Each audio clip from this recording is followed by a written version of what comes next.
is the Glass Cannon Network.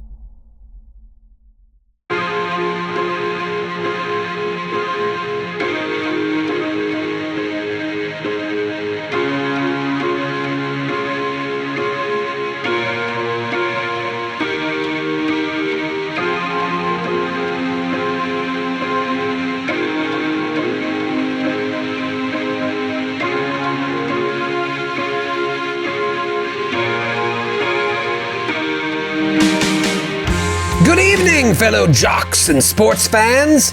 It's Friday night. That means it's time for chaos. Let's talk at the top of this show about simple pleasures. I have this new simple pleasure I want to share, and then I want to hear about everybody's simple pleasures. We got a bird feeder. We've had it for a while. Didn't really get me that excited, but we moved it to a new tree and got some bird seed, filled it up, and it is just... It's the hoppinest bird feeder in town. All the birds are talking about it. They're going crazy. And there is this one cardinal that lives in the neighborhood that just, I feel like he thinks he owns it. And he comes there and it is the most beautiful bird you've ever seen. And so I have been just staring at him. I think this is what happens when you get old. You get really into birds. And I feel like I'm creating a mental connection with him that at a certain point I could just put out my finger and say, "Come to me, cardinal." And he will land. Do undomesticated birds ever make friends with humans? Yeah. They do? Yeah, like crows, they bring you gifts and stuff. Don't they bring you marbles if you feed them enough? Really? So you're saying this cardinal might bring me a gift? Maybe. I don't know. I just want the gift of friendship. Did you try mama birding some worms into his mouth? I don't know. Mm-hmm. I read this the other day. Birds eat worms in the morning and fruit and nuts at night. Same. Oh. So I could go out there in the morning and just hold a handful of live worms up, and then at night go back out there and be like, just so you know, that's from me as well. But I think that I want to get to a point where I can be like Saint Francis of Assisi. Wasn't he the bird guy? And they land on me and we're just friends. And he knows that I'm not going to hurt him, and maybe I'll bring him to my house, but I just want to be a bird guy.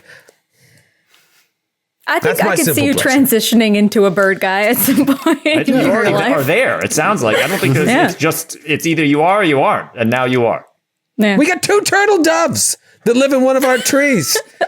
You got a full Christmas carol happening. Yeah, I think you're already 4 French hens. I know.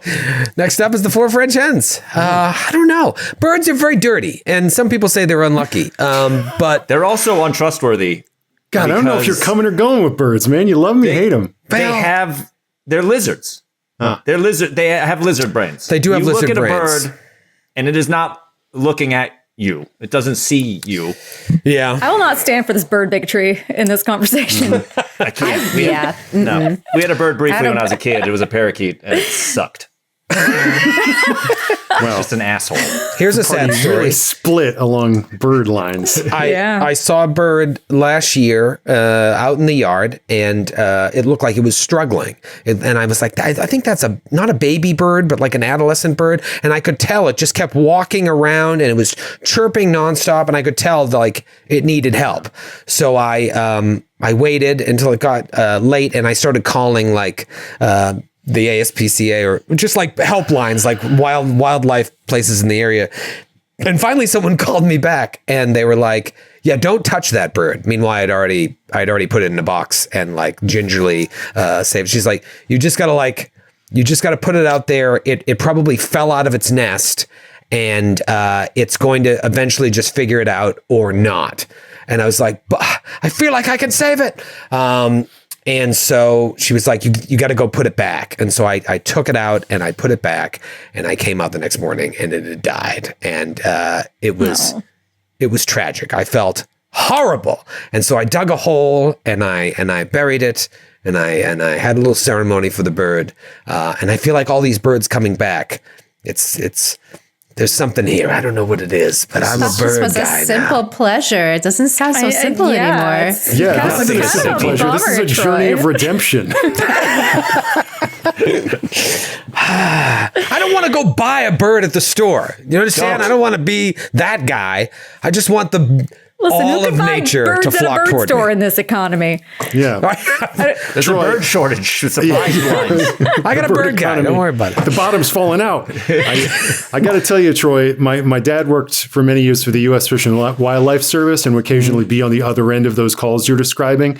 And I know I've been with him when like someone would be like, "There's a bird in my lawn. Help me, sir." And like he'd go over and be like, pick up this bird that had been like kind of walking in circles in their yard for a while. Be like, "Thank you so much for calling us. We'll take care of him." And then as soon as you're out of eye line, just grab it by the head and like this Just is huck it into the woods. it's like Oh, God. There's nothing that's sad, but every now and then find one that you can release.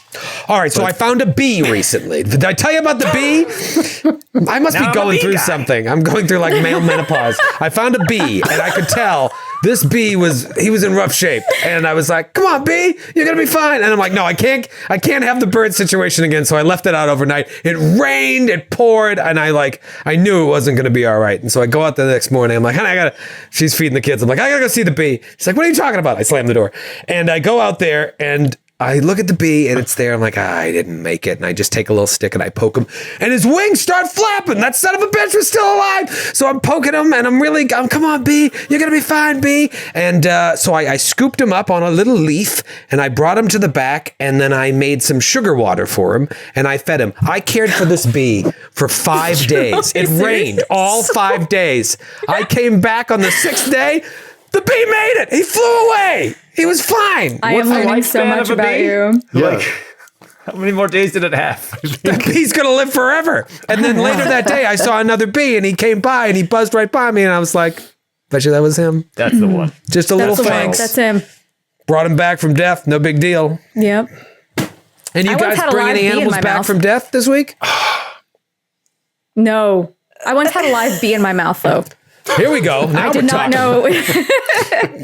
I was playing some beach volleyball, and I had like my can of beer set down like on the sand. Oh yeah. I was playing. I came back, and I was drinking. I was like, "What got in my beer?" And I spit it out, and like I spit out this bee, and it just like it hit the ground, and then it just fluttered away. Whoa. So, like there was a live Drunk. bee in my mouth. Focus And out. now bee was drunk. I'm wasted. now very just couldn't fly in a straight line anymore. Yeah. Your honey wheat ale. I feel like that's happened to me too.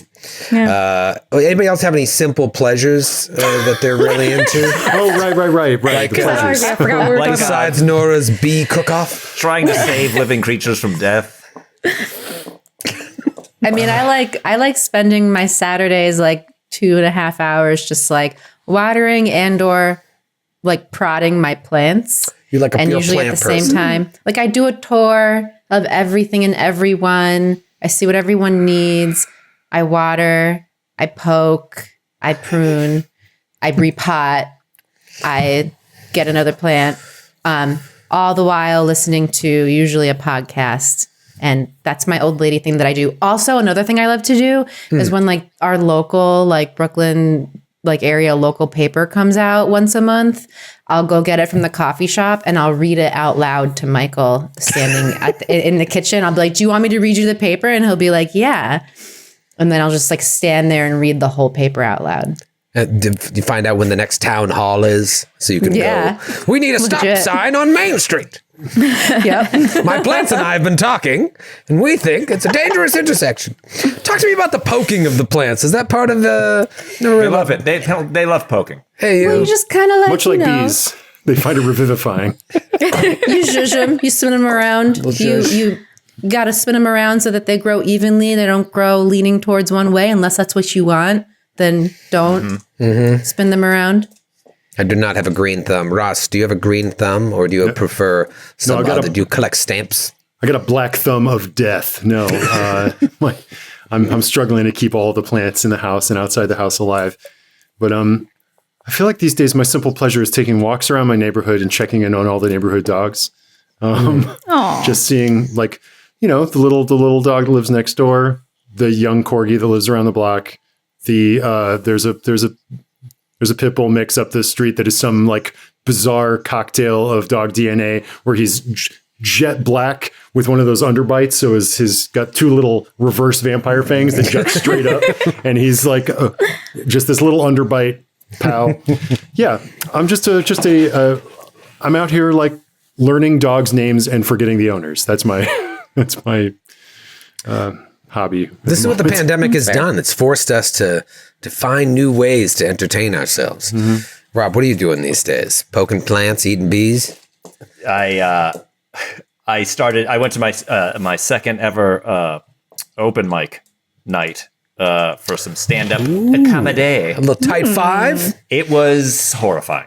The entire experience was abysmal. I don't know, Troy. I know you dipped your toes in these waters a while ago, jumping from open mic to open mic. I have no idea how you did it. It's miserable.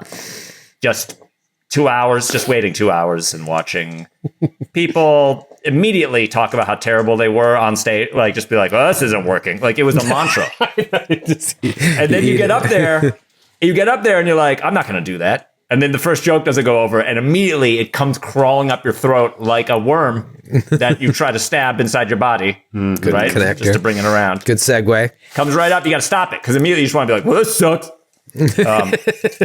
It also probably didn't help that I decided to talk about, solely talk about the He-Man live action movie from 1987. That's a good movie. It's an amazing movie. Frank Langella plays Skeletor. He's given the performance of a lifetime. He's doing Let this Shakespeare. be our final battle. And I don't know if it was the right crowd to really delve deep into Masters of the Universe after 2 hours of open mic mediocrity. But I might never do that again. We'll see. See what happens. Yeah, that's tough. My buddy had 15 minutes on Teen Wolf, and some crowds would love it. Some crowds would be like, "What's Teen Wolf?" Yeah. Who's in the news? I asked you guys before we started today what happened last week. So instead of me doing the recap, I want to hear your mishmash jumble up of what happened, because there was a lot that went down. So let's try and remember. Rob, you mentioned the throat worm. There was obviously some worm vomiting. There was a throat worm. Yes. Fairuz took some damage to her face from the acidic juices on this larvae. Right. Yeah, So I think the episode started where we found Trinidad deceased. Yes, Trinidad Rizzo, the graduate assistant. And then followed a trail of gross whatever to what we saw was a fire, a trash fire. Yes.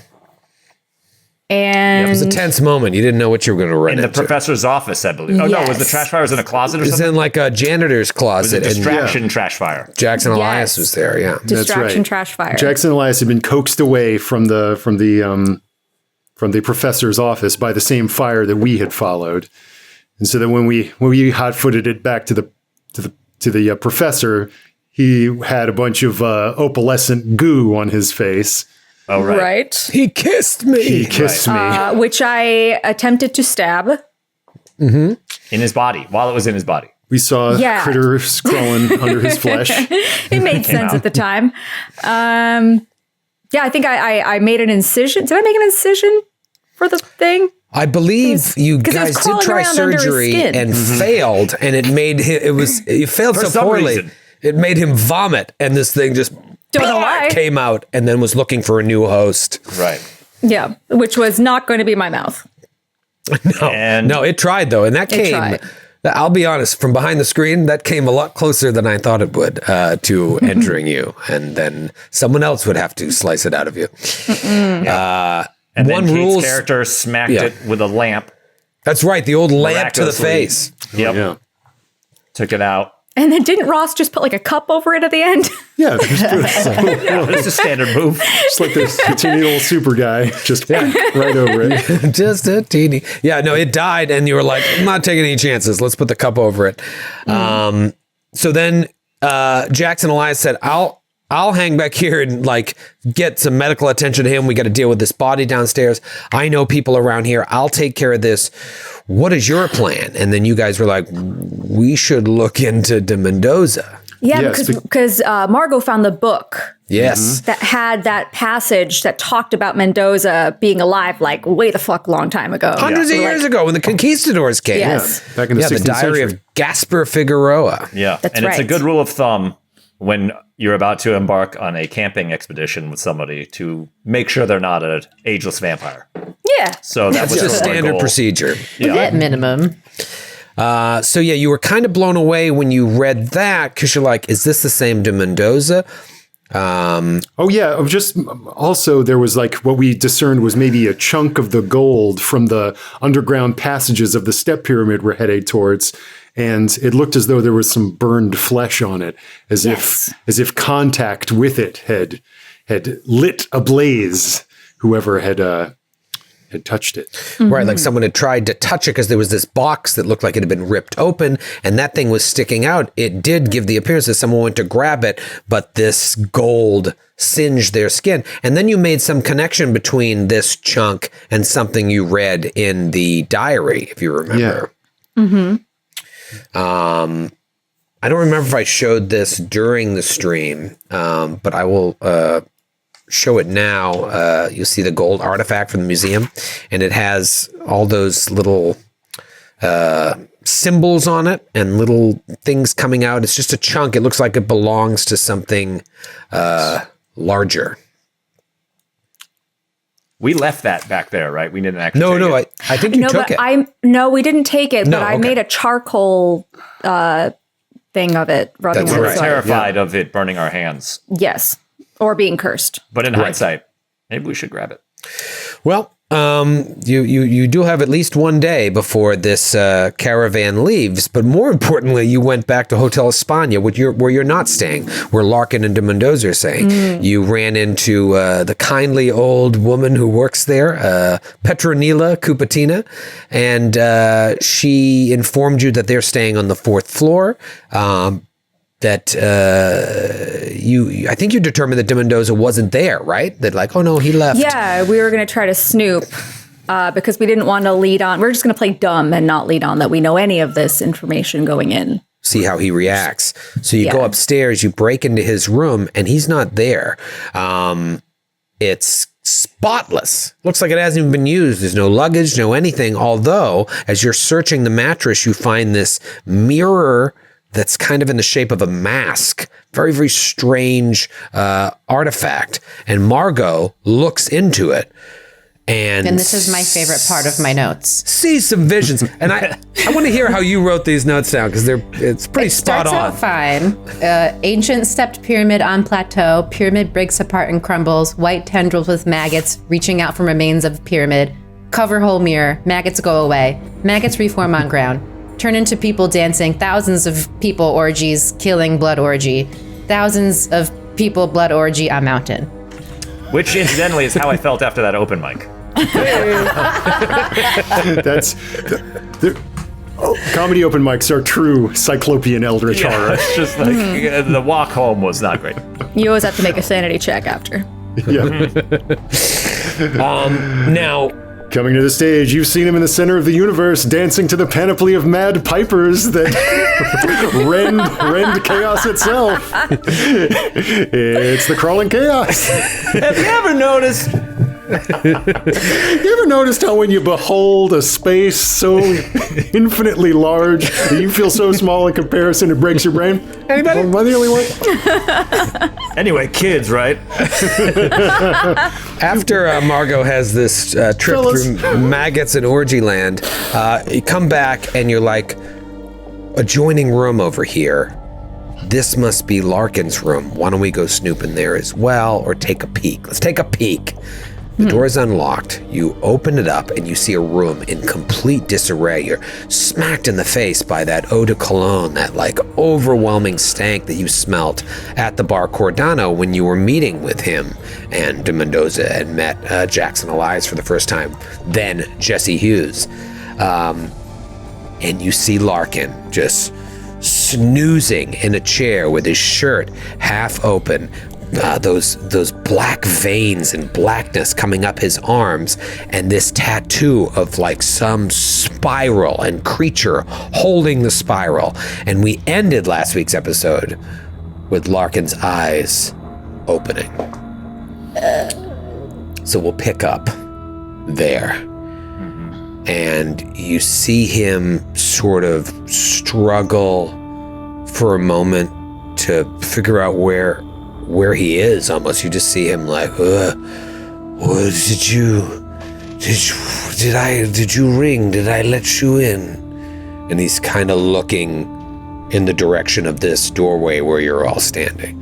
Did you ring? Did I let you in? We were knocking for you and didn't hear anything for quite some time, so I just wanted to make sure you're all right. Concierge told us that you were up here, old boy, and then no one was responsive. It seemed like it was only the gentleman's best duty to come in and see how you were faring. My God, man. Have you seen a bath in a number of weeks? And now he's coming to do it a little bit quicker, but he's still very slow, and he's buttoning his shirt up, and he's pulling his sleeves down, and then you see him reach across the table to like a bedside table and just open up a drawer and push some bottles, very small bottles with a liquid inside in them. And it's like, oh, I'm sorry, I must look a mess. I was just napping, just trying to rest. I haven't been feeling well. Is everything all right? I was assuming I wouldn't see you until Monday. Aren't we While leaving whoever tomorrow? responds, can I try to just steal one of those vials? Yeah. You know what you can do is see if you can do a spot hidden to see if you can see anything about the vials before he shoves them in.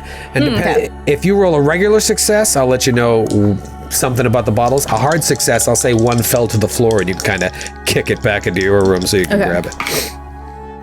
I rolled a 44 under 75. Nice. Ooh. All right, so that's a regular success. I will say it says in Spanish, heroína. Heroin. Okay. Heroína. I'm sure that's exactly how you pronounce it in Spanish. So Does it don't call in. look like it though? Yes. Yes, Do a it heroin does. It's a liquid. It looks like. Do you know heroin? It looks like liquid heroin. I mean, it's. I think back then, can heroin be a liquid too? I'm pretty sure that's yeah. You want to go ahead? It was probably in soda at Hold the on, let me time. make some phone calls. It was in schoolhouses everywhere. Hey, Coca-Cola, not with heroin. be liquid? Siri, how do you do heroin? Yeah, well, it's a little tiny bottle.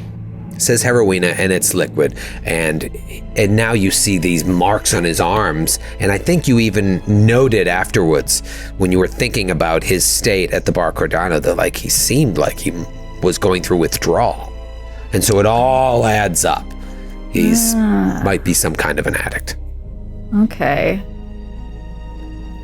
Well, I'll still pick it up. I'm a little suspicious. I'll pocket one of them if I can try. Yeah, you want to do like a sleight of hand? Yeah. Yeah, just see. Okay. Go back and party at your hotel. I rolled an 18 under 60. Looks like you just got some heroin. Hey. Nice. Add that to my possessions. Hey, what'd you guys do Friday night? Well, Noura got some heroin and Got some played Call of heroin. Cthulhu. Yeah.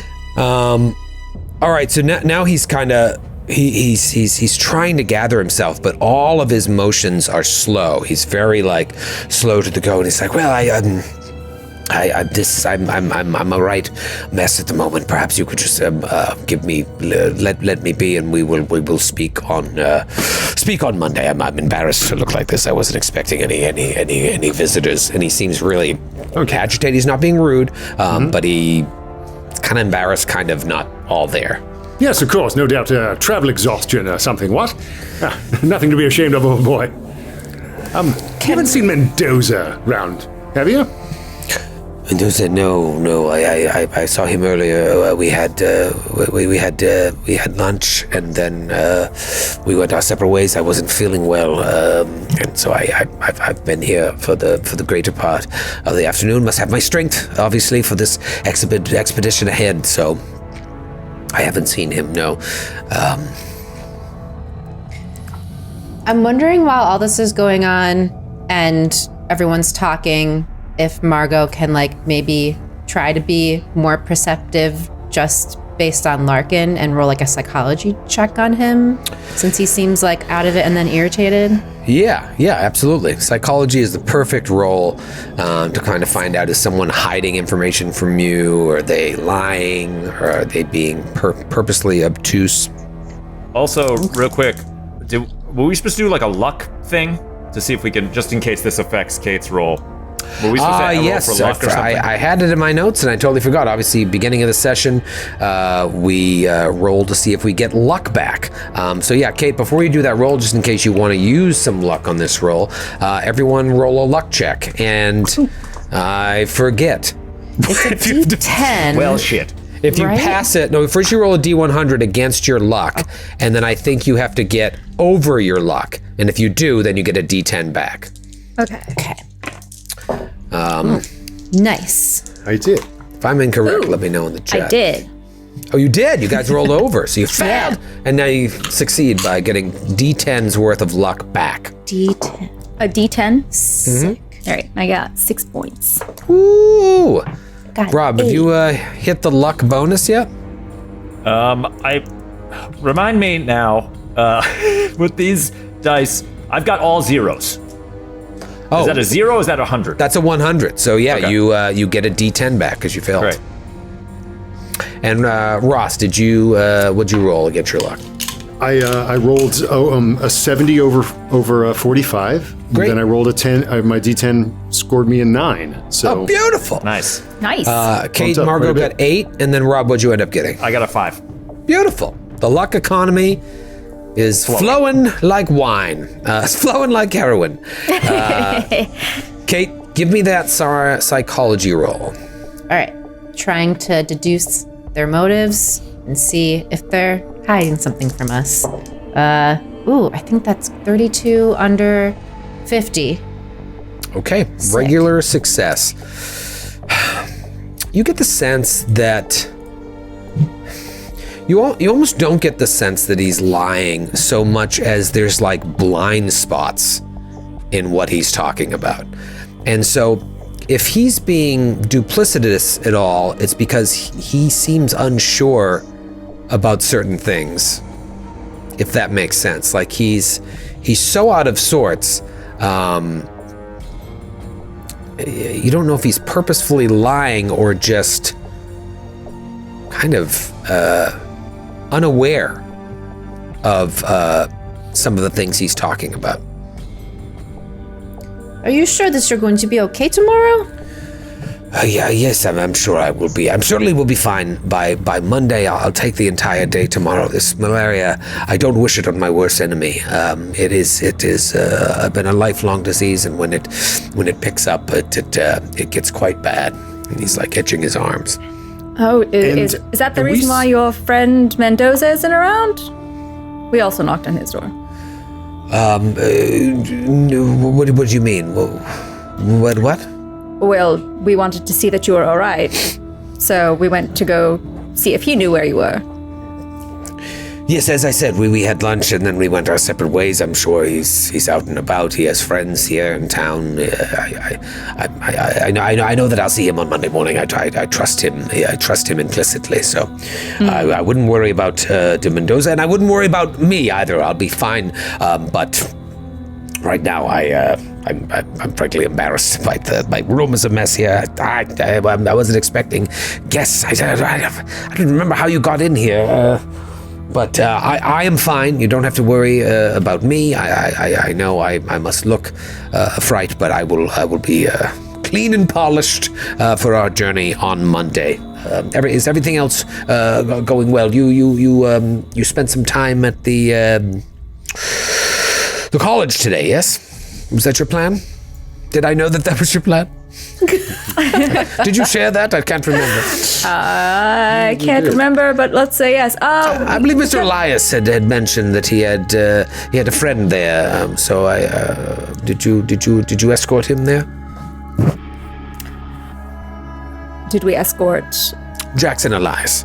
Mr. Elias has some friends. Oh, not Mr. Hughes, rather. I wouldn't know his real name. It's Mr. Hughes. Mr. Hughes. It is. I'm sorry. He knows everything. I'm all fucked up. Anyways, how was your day? What did you do today? Perhaps I don't know. Heroin. Did it involve Mr. Hughes?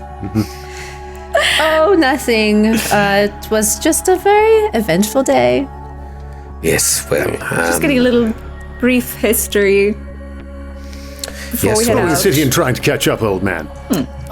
In the midst of all this, is he's pulled himself together to conceal his tattoo again? Yeah, he's like tried to button himself up, and you still see like a little blackness above the neck. But he had his shirt like wide open. Okay, I mean, if he knows that we were in there and it was open, then a part of me is like, just why not just be like, throw a bit of work there on your chest, old boy. Saw something like it on a sailor in Rotterdam.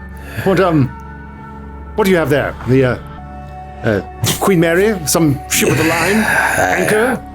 This is going to sound a bit embarrassing, but frankly, I do not know. I had some rather wild days in my youth that I'm not particularly proud of, and I cannot pinpoint where I got this. It's just become a part of me at this point, and as much as I regret those times in my life, I like the reminder of a more carefree time. Obviously, it would be nice if it wasn't so large. A simple butterfly on the small of my back would have been better, but instead it's this giant thing, and I am embarrassed, but I don't know what it signifies, or even when or how I got it. Well, if you do happen to have a butterfly in the small of your back, then your eyes aren't the ones that can be trusted to tell you that it's there. Perhaps you do have one. I suppose you'll need two mirrors or a trusted friend to tell you otherwise. Yes, well, I lived a rather wild life, I guess you could say. I didn't follow in the footsteps of the family business, so they think of me as a bit of a wastrel. And so I think when you grow up having your parents and your family think of you that way, you tend to embody those things. I didn't want to be a railway man like my father and my grandfather. I wanted to do other things. So that is why this expedition is so important to me, is I feel like it's finally something that I can do on my own. I can strike out on my own and do something that gives meaning to me, and not just something that I was expected to do.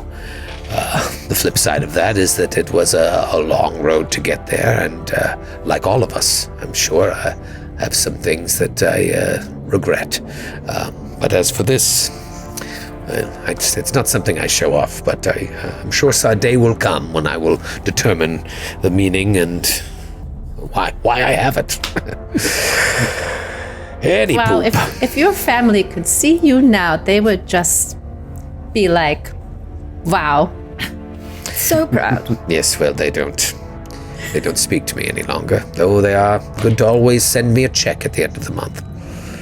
I've stopped cashing them, to be honest. I think it's rude. I'd rather have their affection than their money, but no matter. We won't need any of that. Once we finish this expedition, we will be rich beyond our wildest dreams. But I am feeling a bit out of sorts, so I'm just going to bid adieu to you for the evening, and you have the day to yourself tomorrow, but remember 8 a.m. sharp Monday morning we will meet. The trucks will arrive, and we will head in the direction of Puno, and then from there we will switch to pack animals for the rest of the journey to the area beyond Lake Titicaca. Any questions? No, I don't think so. 1,000 pardons for the interruption, old man. No, it's quite all right. It's good for us to get to know each other. It's just, we'll talk more on the road. I was not expecting visitors, as you can see.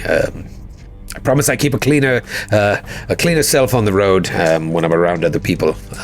But have a wonderful night, and I will see you on Monday morning, Mr. Mendoza and I. Yes. And he kind of starts to get up to usher you out, and then falls back into his chair and is just like, get the fuck out. Gives you the international sign for, please get the fuck out. I'm on heroin. Please leave. Yeah. This is heroin time. This is the worst come down ever. When you really killed his buzz. So, a weird interaction there. Obviously, he was under the influence, but as Margot sussed out from that psychology roll, something's not right. How do you get a tattoo like that and not remember it? But he did seem genuine. Are the holes in his memory related to the drugs? I don't know. It's just a weird guy. Does he have malaria, or is he lying about the malaria and he's just an addict? You know, whether or not this guy is involved in a death cult, yet another reason to give you pause about this. So what do you want to do now? Call it a night? Grab a drink at the bar? Your buddy Carter is down there on his third Pisco Sour. Yeah, we should definitely go down there and at least fill him in over a glass. All right, you head downstairs, and Cupertina is there, and she waves. Hello. And you roll up to the bar with a fresh jar of heroin. It's Saturday night in Lima. What do you do? Have you guys ever been to Peru? Reconvene. No.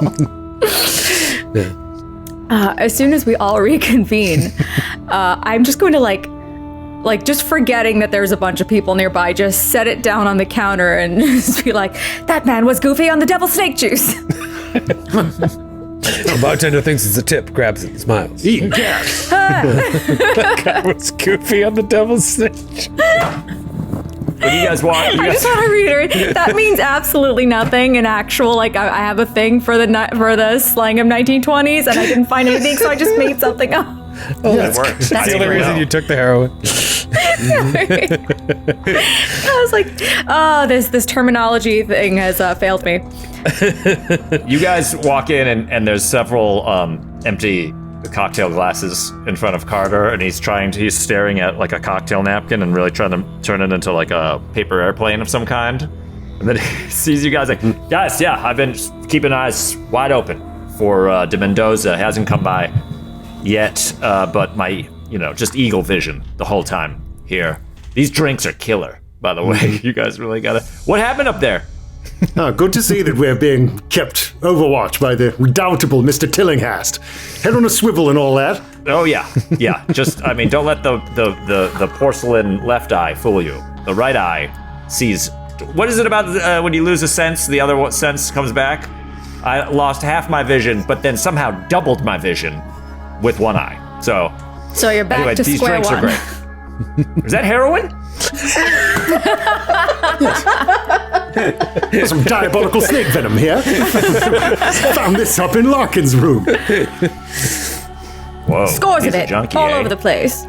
Seems the old man's some sort of hophead. He's on the devil's morphine, what was it? the devil's Devil's snake juice. The devil's snake juice? That's the stuff. Drinking it straight from the fang, he was. Look, Wow. now, Okay. everyone knows that heroin in a proper dosage and applied by a physician is absolutely harmless. I grew up on it. Who didn't? What self-respecting mother didn't rub heroin or morphine on a child's gums when they got a little Just time sprinkle a to little move in around the and fly? morning eggs. Yeah, scramble them up. Yes. Now you guys went into Good De for the Mendoza's humans. room. I'm sure you did that very cautiously and left no trace of your entrance, right? Did you fail your locksmith roll and just kick it down? Yeah. I think we Yes. did. I think you did. Okay, that'll be God, you guys just the room amateurs seemed- in the con What is he game. going to do? What Didn't is he seem like going he to was do? there. Confront us? Seemed like the place was cleared out except for that mask. Fortune smiled on us, Tillinghast. There's nobody home. Doesn't look like the man's been in there the entire time. And Fresh how as did you he get Mask was into into Homeboy's room. What's his name? Shit. Yes, Augustus Larkin. Larkin. Yeah, how'd you get to Larkin's room? You probably just went back outside and knocked on his outside door, right? Simple matter of turning the knob, old boy. Just, So you entered his room from de Mendoza's room. Yes. Got it. Okay. All right. So you see how one might assume that you had broken into de Mendoza's room, and that can be corroborated by Larkin. He was on a lot of heroin. Oh, the heroin. Right. Okay. He all was right. knocked out. All right. It's just always good to have a plan B, C, D, and E. You know what I mean? yes, we're going to exhaust the alphabet of plans, I think, because the leader of our little expedition is high on snake venom half the time. There are more holes in his memory than a piece of Helvetic cheese. So do you Americans just like bring heroin out with you just everywhere? Like we're gonna have heroin and guns. carts We of just kinda heroin walk for around with it Larkin, all. and that's just what you do? Yeah, Okay. pretty much. So Marco believes that this is totally normal. Writes that What down sort in of her expedition sketchbook. are we setting out on? Run by a man whose brain has been drilled to bits by snake juice, in the company or lack of company of a person who's looking more and more is wrapping his eel-like lips around the mouth of our friend. I would like to know what's going on with this Mendoza chap and in the heat. And Larkin, there seems to be so many holes in his memory. I really, truly think he does not know what he does not know. His tattoo, he does not know when, why, how he got it. Either that I believe or he's him. not telling us. It's definitely not encouraging since I feel like he said that he had no written map, that he had it all up in his head. Oh, he did? Right. If it's Helvetic cheese up there, I don't know where we're going. Well, the a good spaces point. where there are no holes, there's a lot of information. He remembers lots of specific things when there are no holes. Huh. Well, as far as I'm concerned, it still could lead us even if it's a small chance, he leads us to some sort of riches. I mean, I got nothing better to do right now.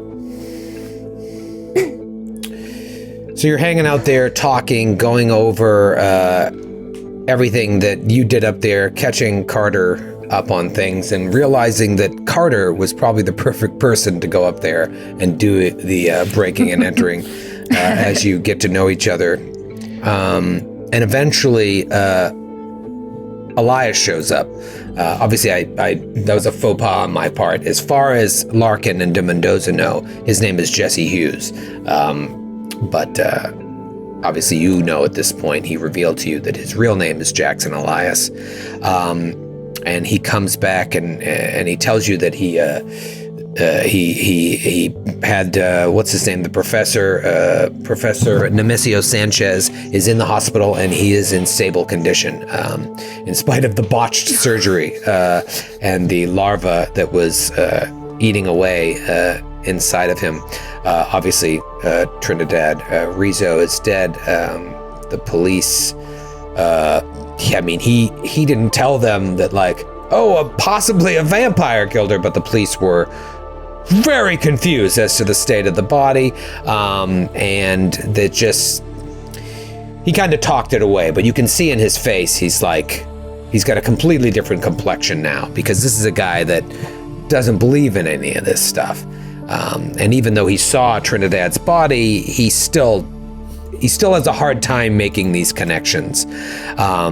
However, he comes up and he's like, so I was looking over the diary of Figueroa. Did you take that with you or did you leave it?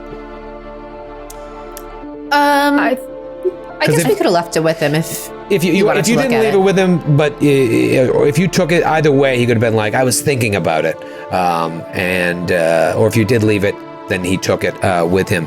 And he says, I have a feeling that this is going to be important to us. And he pulls out that gold chunk that was in the box. He's like, I don't know why, but when you read Figueroa's note, it seems like it was a section of gold that they pried out that caused these problems. Perhaps this was that section. So whether we need it or not, I don't want to get all the way there and not have it.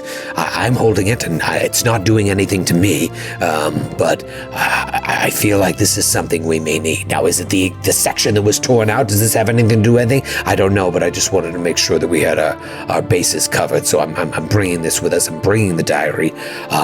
What did you learn about de Mendoza and Larkin? And then you just give the whole spiel to him like you did to Carter, and he's like... So what's the plan? Do we just meet on Monday as planned, right? I mean, he has the trucks. If we try to organize that ourselves, it's going to be costly. We could always take a ship down to a city and then take the rail down. But if Larkin goes with his normal plan, he'll get there before us. We have to go, but I want to know what you think is the safest route. I don't know if it's what the safest route is, but this feels like the only route to me. I mean, unless someone else has intricate knowledge of Peru, I think we gotta tailgate with tailgate. That doesn't make sense. We'll do a tailgate at 7 before the Should we trucks start take off. tailgating with the heroin in the parking lot of the hotel? I think, like I said before, if we could just play dumb, it would be our safest bet. We have one more day to prepare. And keeping them close is perhaps a damn sight better than getting there and being at odds with them. All right, then business as usual. Unless anything different happens tomorrow, we'll meet at 8 a.m. We'll keep our eyes and our ears open and Real quick, head to Puno. Mr. Elias, do you have any knowledge of, let's say hypothetically, this de Mendoza is the same Mendoza from the journal? I just have a hard time believing that, but sure. Let's just go down this road briefly. Sure. Do you know from all of your readings if there's anything written about how to best defend yourself against Kalasiri? Karisiri. Is there anything just to have something in the back pocket, were things to take an improbable turn into the fantastic? So I don't know anything of that. I do know that people speak of these things, especially once we leave civilization, once we leave Lima and head to the less civilized areas like Puno. I will say this, when I spent some time over in Lake Titicaca, I met a woman, a healer, if you will, in her community, a woman by the name of Naiara, and she is looked up to by her people, and we struck up a friendship, and she believes in all of these things as well. Let's seek her out when we get there. I'm sure Mr. Larkin has made accommodations for us in Puno, at least for the night when we arrive, before we head out on the overland journey through the highlands to get to the area of this pyramid. So when we arrive, we'll just go off on our own, meet with Naiara, and ask her this question. I don't think we'll have to worry about it, but I certainly think she could give us more information. I mean, she was one of many people that spoke to me about the Karisiri, and she was even one of the ones that said that de Mendoza was a Karisiri. So whatever the reality is of this situation, I think she will be able to provide us with important information. Okay. Yes, I suppose so. I'm no more credulous than you, Mr. Elias, but I don't believe any of this immortal Mendoza rot for a moment, but what matters is if they believe it, and it's best to know what we're walking into so that we can use this folklore and fairy tales to our advantage. Absolutely. You know, if they say they fly on bat wings and shoot fire out of their mouth, maybe they just attack from the trees and use guns. Any information we get, we'll have to interpret in a way that can help us. And one more thing, our friend Tillinghast raised an interesting point. It seems as though the mind of Mr. Larkin has some, shall we say, syncopes? What I'm saying is, if his mind is the only map we've got to this pyramid, then I'd be a damn sight more confident if I had one on paper, parchment, deerskin, or bronze. Yes. Is there an actual map to be found anywhere? No. However, with this diary that we have and Naiara's help, I think if worse came to worse, we'll be able to find out all the information we need should Larkin lose himself. I feel confident in that. So we're good. I just realized it would be so awful if Larkin died and we were stuck alone with Mendoza. Oh. Right this way. Oh, God. Yeah, I mean, this is what Elias told you from the start. He's like, I think we're being led into danger. But what you do have is numbers. And the fact that Elias has spent some time here already, he has connections. Larkin has connections as well. So let's see how it all unfolds. We'll say we fade out of that scene for the night, and we open up on Sunday. You've got 24 hours before you need to meet at the rendezvous point outside of the Hotel España. Is there anything you want to do before you meet with Larkin, or do you want to jump forward to the next day? Monday. Right now it's Sunday. Do we want to try to get our hands on some local maps? Like, as much as we can as a backup? I was wondering that too, because it also sounds like we're on our way there, stopping at a town before actually going out into the jungle, and maybe that town might have more local information about this than this town does. Yeah, and it's very easy for you to get these maps. And if you remember what Larkin showed you at dinner that night, this is the map that he showed you. Now, you don't have access to this, but you do remember that the ruins are somewhere south of Puno, south of Lake Titicaca, according to his addled mind.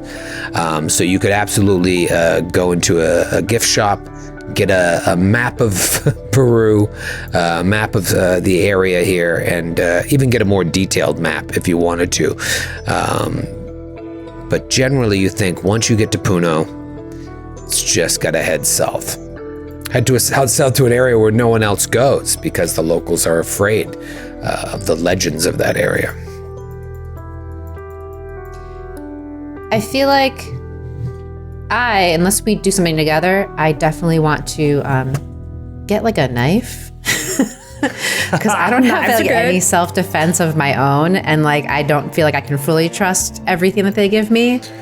That's a good point. I also have no weapon, and now that we are suspecting this man of being immortal, or just a horrible person, it might be good to have some sort of armament. Yeah, acquiring a gun, you would all know, is going to be tricky. You're in a foreign territory, you're not locals. You'd be caught up in a lot of paperwork and bureaucracy. You wouldn't have enough time to get a gun by tomorrow morning. But certainly a sword or a knife.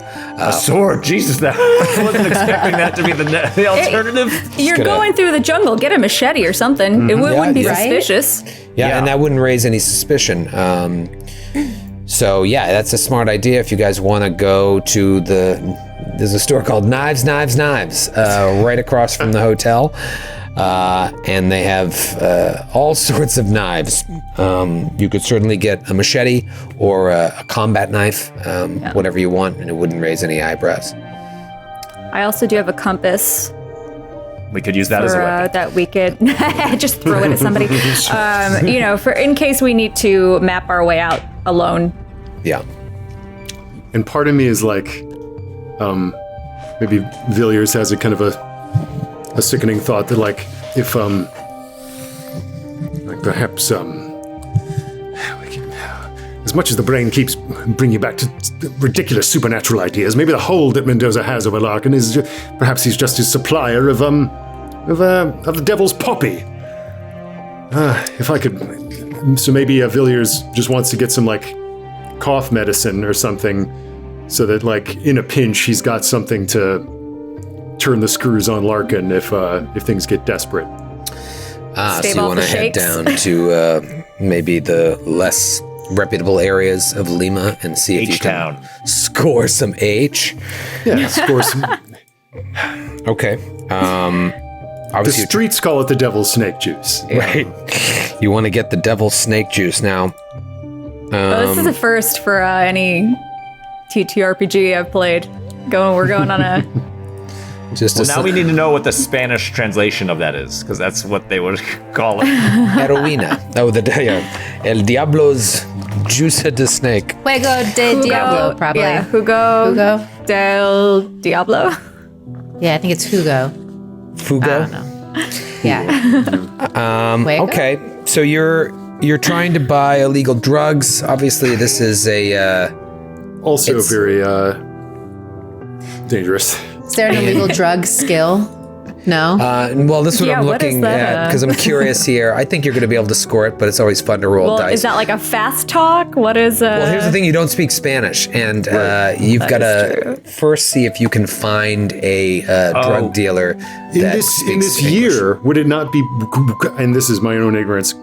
Is it possible that I might be able to procure maybe not heroin, but like over-the-counter drugs that would contain opiates that could be that might even though they might not have the same potency as like the devil's snake juice, Right, something or like at least that. like Yeah, absolutely. Why not? I'm sure there's something. It's not going to have that potency, like you said. I also have as a con man, I have suggested contacts, other confidence artists or freelance criminals. I don't know if it's still the language barrier is an issue then there. why would we just go to the drugstore if we've got contacts who can It's get the the real 20s. thing? What's Let's do there? it. You're right. Yeah. All right. Well, here I'm curious. Like, you obviously have your circle back in Manchester by the Sea. Do they have any contacts that run deep into Lima? I'm sure. Okay. That's no. Give me maybe you do. Give me a luck roll just for the hell of it. You just got to roll under your luck, and if you do, then I want to hear the story of how you happen to know somebody out here, like before you left town. I missed it by about 6 points. Oh, use your luck. Can you use luck? Use on luck to do this? Oh, luck. It might be worth it just because it's fun. It's so perverse. Okay, yeah. All right. I'll spend, Thank you. what is that? 6 points? Because I rolled a 74. Yep. Above All right, 68. so burn 6 points of luck, and explain to me how before you left Massachusetts, someone told you like I got a buddy, I got a cousin. How do you know some dirty no good scoundrel? Okay, all right. So my wife is an elderly woman. Let's just get it out there. Let's talk about it. And I'm trying to suck her dry of her money. And so You're the vampire. yes, in a way, I'm a fiscal vampire. She, despite refusing to die, is still an elderly person in the 20s. They're pumping her full of narcotics. She's living out of spite. I've become very friendly with her physician because I'm constantly, every time he visits, I'm like waiting outside, like nervously twiddling my fingers, and he walks out. It's like, so she's got to be on death's door, right? She doesn't. How much long? God, I can barely keep myself together, Doc. Is she gonna make it or not? And he's just like, yeah, it's another cold. She's fine, whatever. But he's like, at some point in passing, he's like, man, the stuff I'm getting out of Lima from this one dude, it's just doing the trick for her. It's really keeping her alive. So maybe there's some resentment also going on right now inside of me. And he just, randomly probably said this person's name. And now here we are. Okay. That's the flashback. I like that. So when Vaughn brings up this idea, it's like, maybe I could score something. It rings a bell in your head like, I know a guy. Wait a minute. I know that guy who's somehow keeping my wife alive, which is great, by the way. Very thankful for his work in harvesting whatever these narcotics are. We could probably find this bro and score some I'm talking. It's probably primo. It's going to some rich white lady in Massachusetts. It's good. All right, so that successful luck roll allows you to find this guy and score exactly what you need with the same exact potency. So you get legitimate heroin from him. Great Sunday, by the way. Just buying knives and heroin. Knives, machetes, and heroin. You know? Great. No time for church. It's either this or go to the 1920s Lima version of Coachella. And Any other business you want to complete today before you start your big trip tomorrow with these possible death cultists? Did we say that, and forgive me if I missed it, did we say that Professor Sanchez is still alive? Sanchez is still alive. He's in stable condition at the local hospital.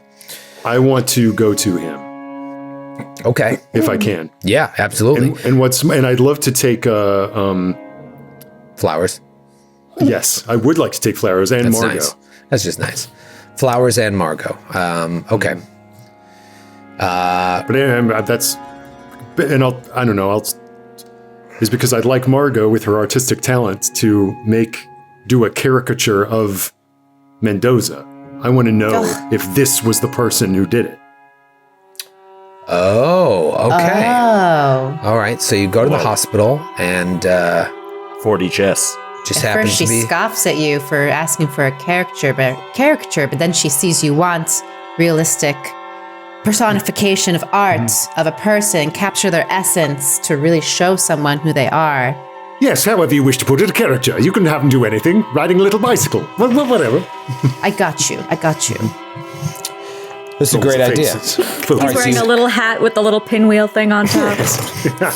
That would be droll, yes. With a detached mouth coming out. You head to the hospital, and there's a nurse behind the desk. Small hospital, like 2 floors. And what do you say? With Flowers in hand, it's like, excuse me,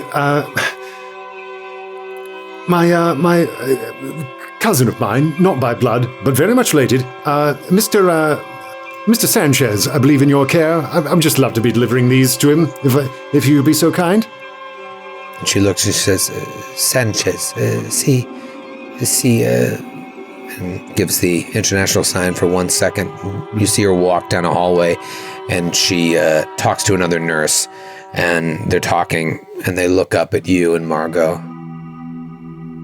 And then they go back to talking.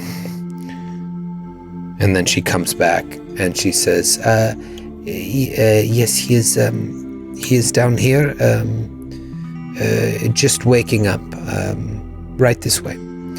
Excellent.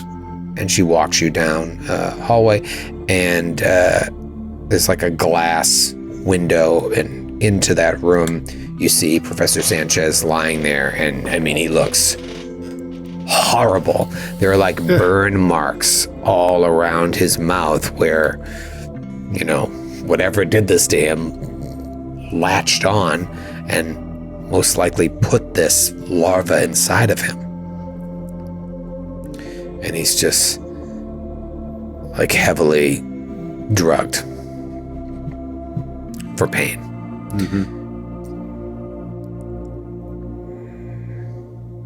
Sanchez, I just wanted to see how you were doing, sport. Yes, I am alive, thanks to you and your friends. It seems as if it was all a nightmare, but now that I see you, perhaps it was real. They say I'm going to live, and I thank God for that. Yes, indeed. Well, thank whoever you wish, but I'm glad you're still with the living, Professor. Yes, I was only just curious, unfortunately. not to drag your mind back to the horrid event in question, but You said it was a man that did this to you. What? Yes, a man. He put his mouth on my mouth. It came out of nowhere. You get a good look at him, did you, before he gave you this wretched little kiss? Hey, my memory is full of holes, but though it happened fast, I do remember his eyes. Piercing blue eyes. Yes. Yes, you mentioned. Perhaps a mustache or a beard, but it was hard to say because his mouth was not a human mouth. It was like a lamprey eel, but 3 times the size. Teeth everywhere. It couldn't have been real. No, man, it's just the fear talking. But think back before your fear unseated your reason. Think back to that face, and you tell me if it resembled this. And that's when we'll produce Margot's rendering. And he's like, yes, El Diablo. Whoa, really? That was him. That was the man. His mouth was not like that, but that was the man. Calm yourself. Are you positive? Yes. Do you think he is the one that killed Miss Rizzo as well? Poor Miss Rizzo. And he starts crying. He's like, she had a whole life ahead of her. And he starts coughing. Machines. Boop, boop, boop.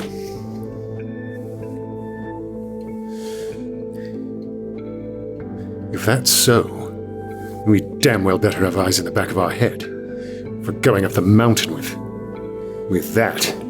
So I look down at the drawing. He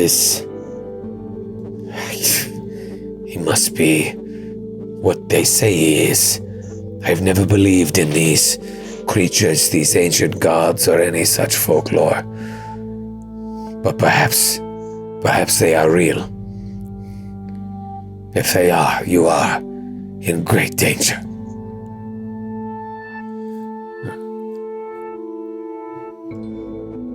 We're in great danger without resorting to forest fairy tales, old boy. I'm sure there's a reasonable explanation for all of this. Your mind has been so steeped in these dusty old books, then you're seeing it everywhere you turn. Yes, perhaps. We won't let Mendoza give us the runaround, don't worry. Perhaps you are right. But I believe things now I did not just days ago. You saw it.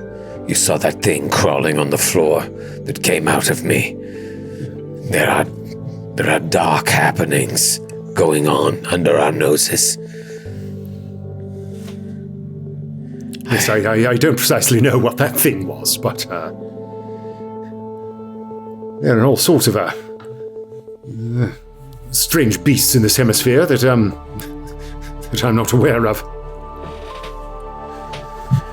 Cigarette? Are there any books at the local library that are about this folklore? Fairy tales. That is all. The newspapers will tell of the deaths that people claim to be caused by these Gariciri, but it is not real. Journalists do not take this as truth, so no one has ever dug deep. Very well. Will you rest now, Professor? Yes, Sorry for the fright. I am tired. Wait. As you're starting to walk out, he's like, this may seem foolish, but the nursery rhymes they tell of these creatures is that they cannot die like normal beasts. That if you cut off their head, they will still walk and reattach it. They must be burned or dismembered, or they will continue to haunt you. This is what they tell the children. But perhaps there is truth to it as well. Yes, well, thanks for the sweet bon voyage. Yes. We'll keep that well in mind. Margot adds one more machete to her list. And his eyes just close. And we'll see after this quick word from our sponsor. And now we're back. And what seemed like it would be a fruitless conversation with de Mendoza may have given you a little information there. Up until now, everyone, not even in the scientific community, but in the journalists, people like Elias and this professor, they don't take this stuff seriously. They have an interest in this, but their interest is like, what is the truth behind these ghost stories? What is the truth behind these local legends? But now he's seen something manifest. Even though he was attacked by it, he's still not 100% sure, but he does remember these things. He does remember seeing a huge mouth and teeth. But he still thinks maybe it's a nightmare.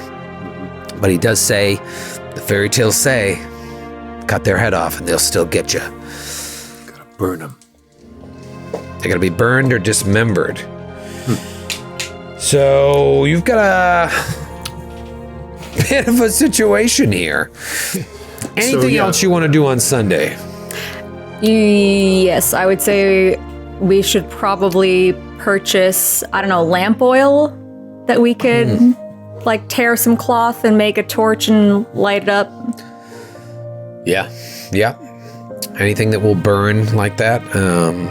High proof alcohol, high proof rum.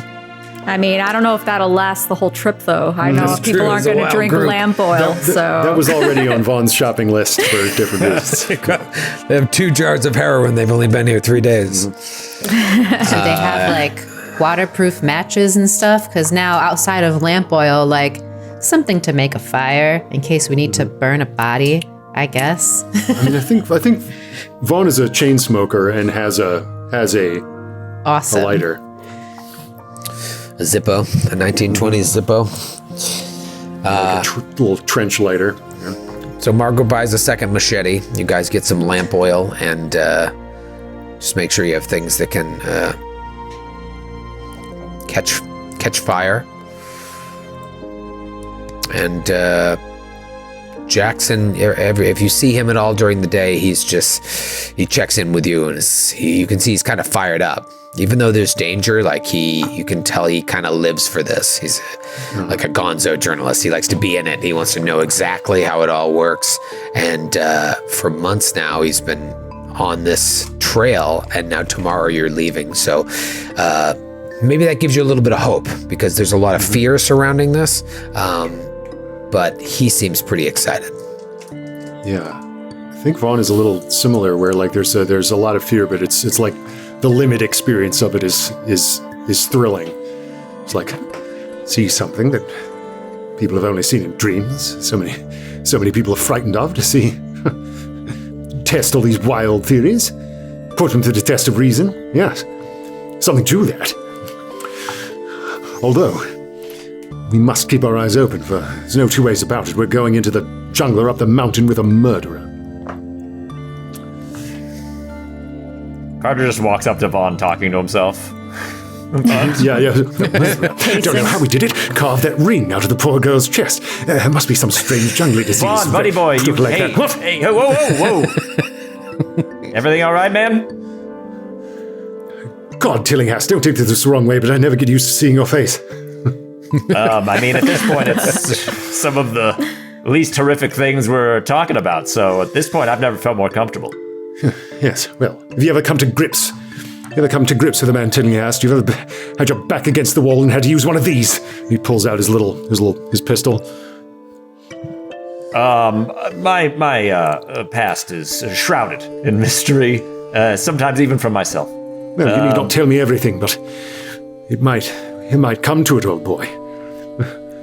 We're going into some very remote places with someone I don't trust a league. What if we're just being brought look, to I slaughter? know that you were overseas, fighting that great war.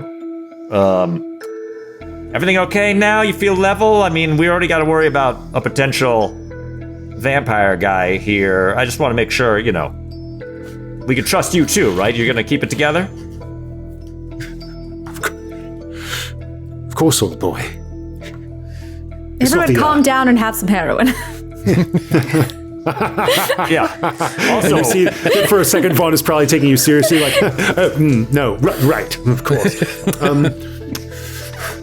No. I assure you, Dillias, it's these dull, quiet times that make me feel as though I'm going mad. It's when things start picking up. When the hurly-burly's up, that's when things become clear. Mm-hmm. Yeah. Well, look, I got these potatoes and spicy cheese sauce. It's a Peruvian delicacy. I looked it up before I got here. You gotta try one of these, man. They are dynamite. Fantastic.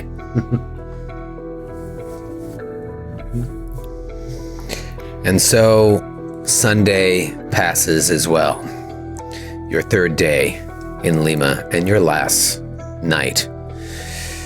And you wake up bright and early Monday morning, and we just see like a montage of all of you packing up your things, getting ready, looking at yourself in the mirror, primping, cleaning yourself, getting ready, and then one by one convening outside of your hotel, along with Mr. Jesse Hughes, as far as you'll need to refer to him going forward. And you head in the direction of the Hotel España.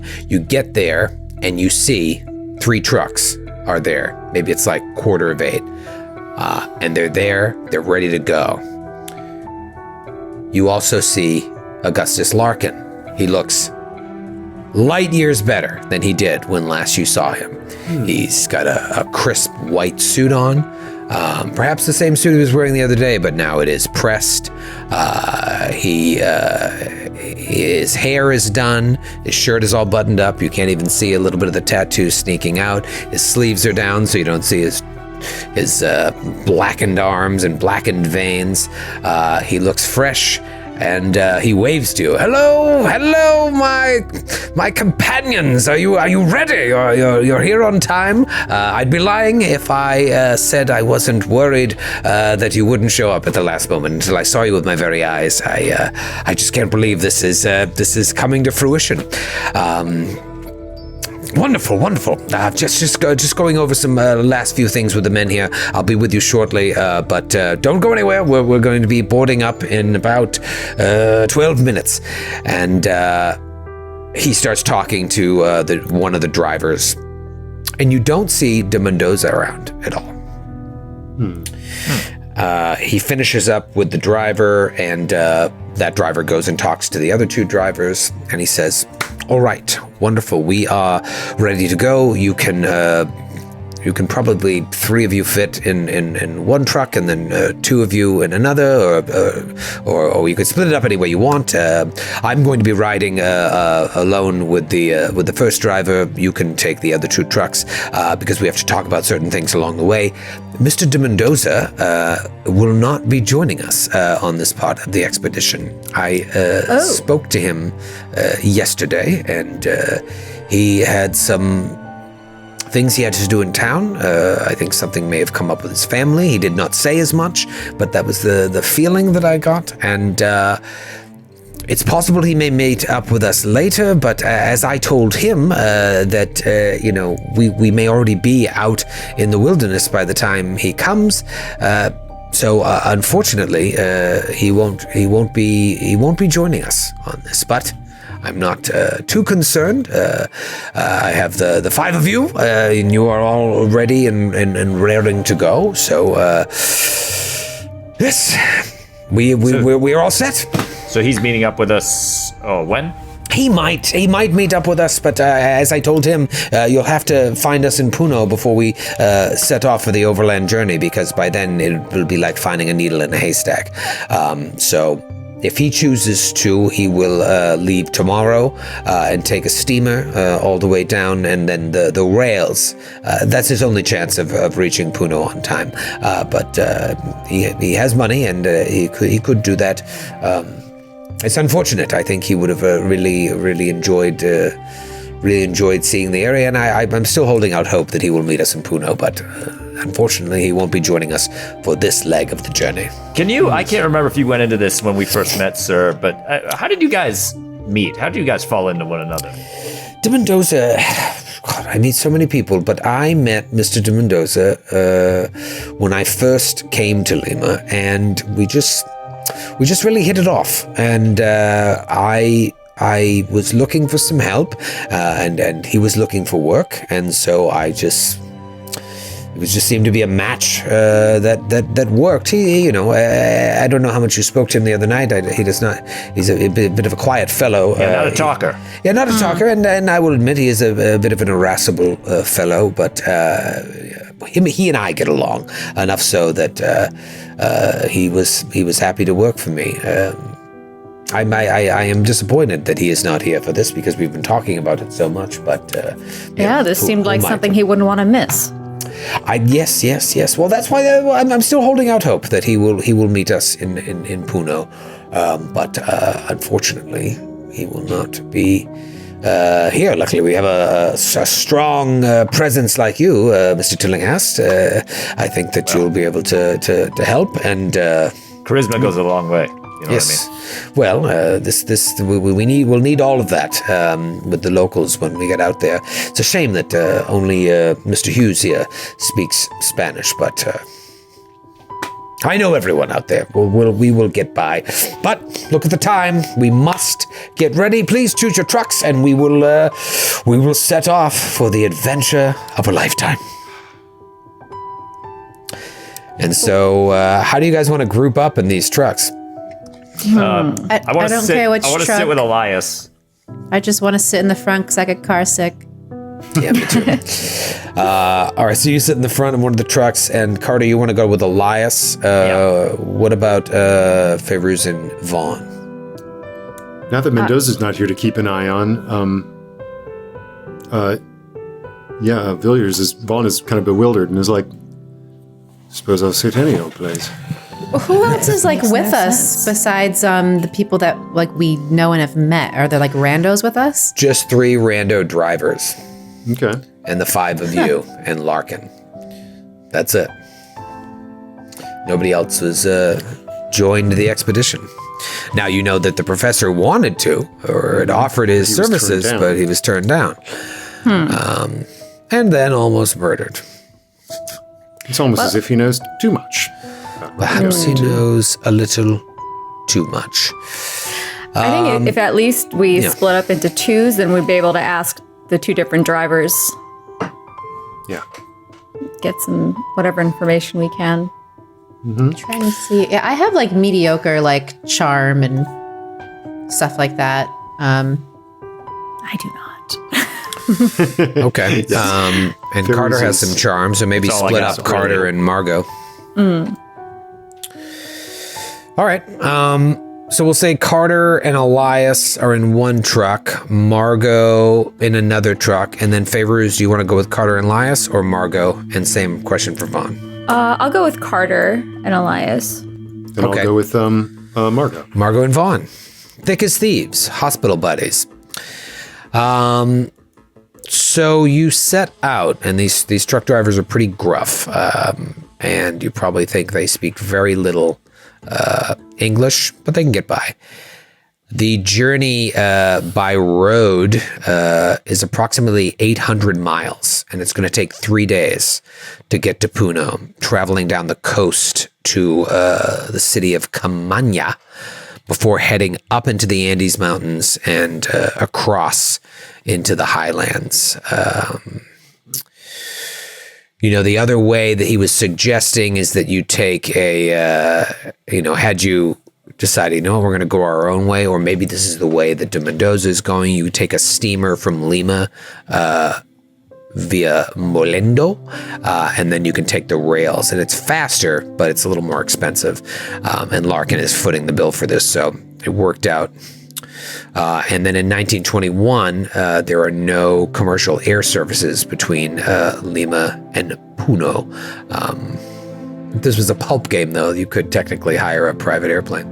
But this ain't pulp, although it's a little pulpy. I would say Semi-pulp. it's semi-pulp. Yeah, some pulp. Mushy, just mostly mush. Some pulp. Can we get it? Would it be a spot hidden or something to peek in the back of these trucks? What sort of provisions and equipment has Larkin provided? Oh, yeah, that's a good question. You know what I'm going to do in the meantime is I'm going to show you the sort of route, the suggested route here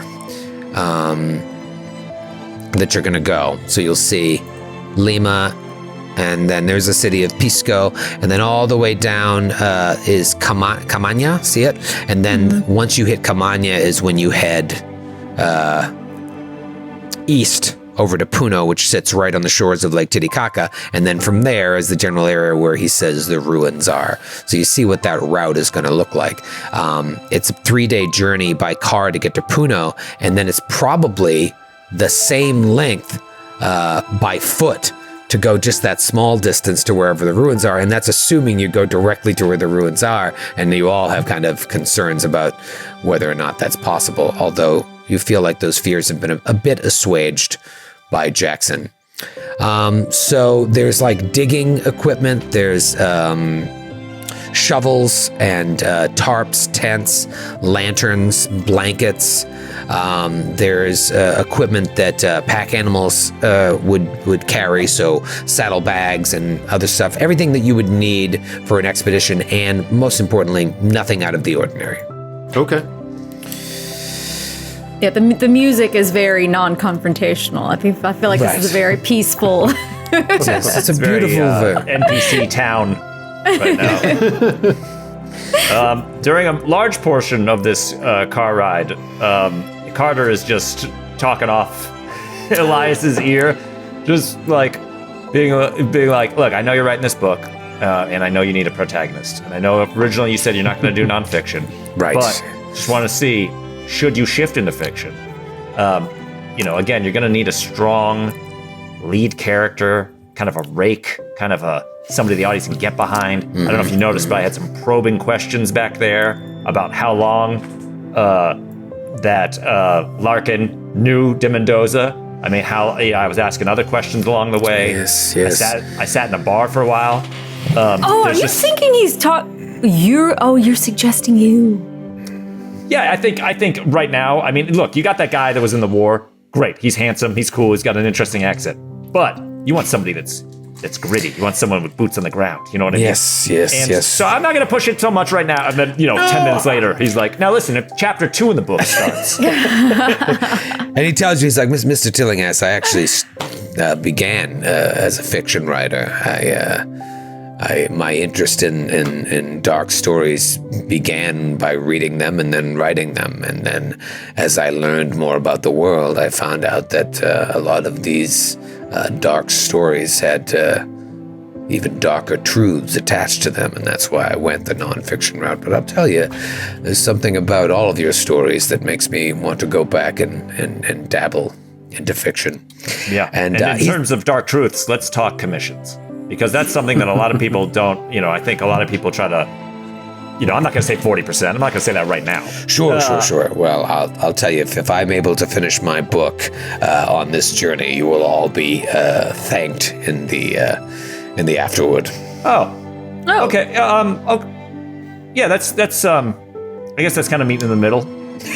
It's not cash, but it's or being featured anywhere in the subsequent pages. But we got a long ride. We'll figure it out. Yeah. We'll figure it out. Taking a look around, is there do we notice that he's packed any weapons, or what sort of how have they prepared for this? Yeah, as opposed to us. You don't know if Larkin's packing any heat. You didn't see any guns or weaponry in his office. If anything, de Mendoza was his weapon. If the rumors are true here. If you ask Elias, or if you just look on his person, you don't see that he has any weapons Let me see. I'm curious because I actually have his character sheet. I'm curious if he's packing anything here. No, he does not have any. Oh no, he does. If you ask me, it's like, well, I've never had to use it, but I always keep a 45 handy on journeys like this. And so he's got a 45 revolver. I don't imagine I'm going to need to use it, but when you get deep out there into the country, I want to be protected if any wild animals come after us. Now with all this other stuff, I'm glad I brought it. What animals have you encountered? Oh, there's hyenas and leopards, snakes, all sorts of shit out there. Hyenas? Yep. Hyenas, you say? If a hyena fucks with me, I'll shoot him with my revolver. Tell you what. Tell you what. I don't mess around with hyenas. Yeah, no, I live in New York. Everybody has guns. But coming on a trip like this, it's smart. And now, seeing where we're heading here, I'm glad I brought it. I also, the subject matter that I study, it's best to have some protection, but truthfully, if it came to blows, I don't even know how useful I would be. I'm thankful to have all of you along, seeing what you were able to do when that, whatever that was, attacked Miss Ferouz here. I feel a lot safer having you on my side. He's like the most likable guy in the world. You've only been with him a couple days, and you just be like, I want to hang out with this guy all the time. Give you a little background on Puno, just so you have a kind of a picture in your mind's eye. Puno is small, much smaller than Lima, about 20,000 residents. And it stretches back from the shores of Lake Titicaca up into the overlooking hills. And the more prosperous areas are the ones that border the lake. There are even little islands on the lake where people have residences. The majority of the buildings in Puno are 1 or 2 story structures made from stone or brick, and the streets they line become increasingly narrow and more maze-like the farther uphill one goes. Maybe Elias is kind of regaling you with these stories of Puno so you know what to expect, because there's a bit of a culture clash between Lima, which is kind of on the rise, getting a little more cosmopolitan, and Puno, which is still very... It's not like uncivilized, but it's a little less civilized.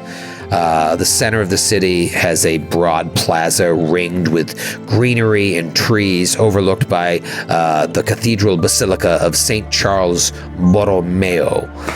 The countryside is all farms, and so when you leave Puno to go south, you're probably going to be going through a lot of farmland. They also raise alpacas, and he said that this is where he found these artifacts was from an alpaca farmer had these artifacts that his grandfather stole from the alleged pyramids. Not a lot of tourists in Puno in the 1920s, so Elias warns you that you're probably going to get some looks because they're not used to seeing people like you, and Carter and Vaughn especially may get extra looks because they're white men, and those people who believe in the legends of the Karsiri might make the sign of the cross when you walk by. Elias says he's seen that, and so don't be offended. That's when you got half a face, people are doing that anyway. Doesn't matter what country. It's true. You notice that a lot in Lima, actually. Every time. Oh, Dios mío. Everyone's so religious around me. It's crazy. You know, on the trip, just like, so what's your theory, Fraulein Sauer? Are you talking to me? What is the pronunciation thing? Sauer, it was never much good. Fraulein. Fraulein? Frau? Frau? Brow? German is her third language. Oh, you're saying something in German. I thought you're like making fun of my scowl or something. Frown lines. Yeah, frown line sour. This is how I remember. It's a mnemonic device I use to remember German words. You Americans are just crazy. Wow. Now, Fraulein, I was curious about your theory about what it was we saw. I mean, what the devil was that thing that slithered out of that man? It was a giant maggot. If it's a giant well, she maybe says it a little quiet, and she's like leaning. She doesn't know like the driver looks. What the driver can understand. Just kind of looks at him and goes, so, sir, do you take this drive often? No. No? No. Do you talk a lot? Do you know English? No. No? It was definitely a giant maggot. I regret to say that I've seen my fair share in my time. I've never known one to grow to that particular size. I mean, I saw them when I looked into the mask, the mirror, also the maggots. What? Yeah. I saw you reel for a moment when you looked at that thing. Fraulein. Oh, I didn't tell you. Fraulein. Never mind. Am I pronouncing it wildly incorrectly? That's not how they say it in Germany. This is not how we say it in Germany, but close. I love that you thought he was calling you sour frown lines. Yeah, I'm sorry. Yeah. What the fuck did you say? My last name was sour too. It's not the worst culture clash I've had with the Bosch. No. Yeah, have you told them what you saw in this mirror? Yeah. I imagine I told you at least at the bar when we were talking and filling in Carter. Yeah. But you're making the connection, maggots. You said maggot, and you're like, actually, then there were the maggots I saw in the mirror as well. Just this thing that I cannot place yet is the blood orgies. Just was it the mask? Was that me? Was that me projecting onto the mask?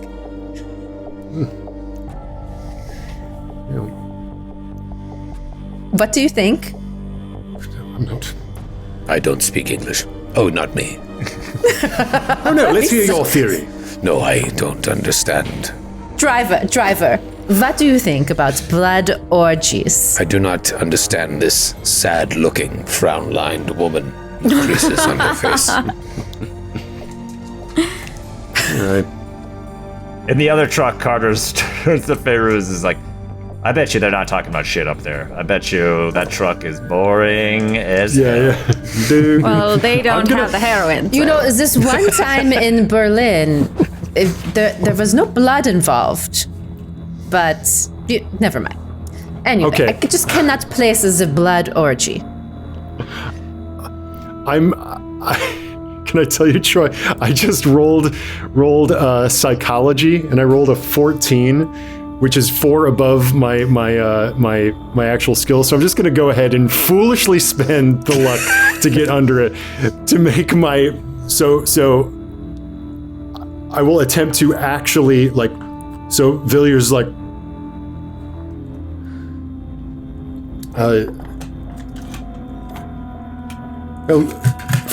Fraulein,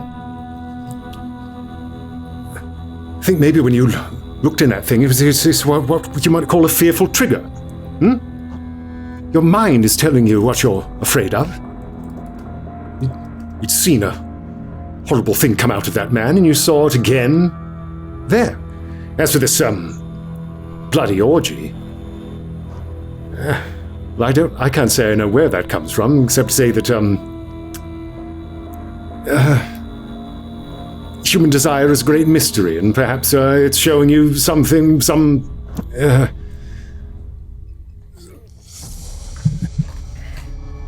You think I dream while I'm awake? It's perhaps less uncommon than you might think.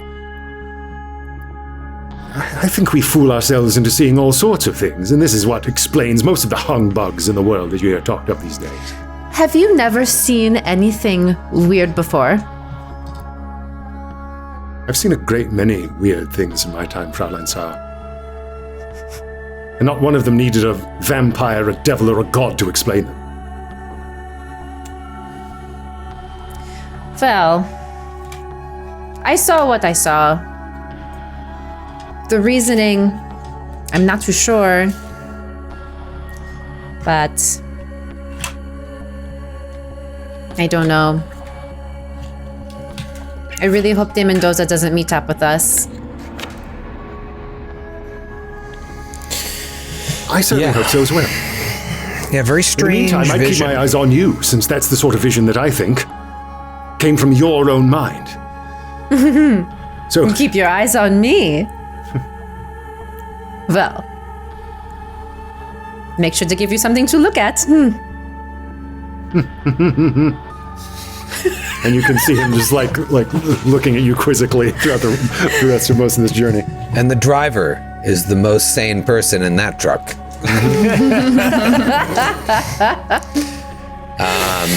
Maybe you've shared some of this with Elias, and Elias maybe brings it up in the other truck and says, this vision that your friend had, it's very, very strange. I feel like I'm being taken on a journey I wasn't expecting. I have read of cults performing,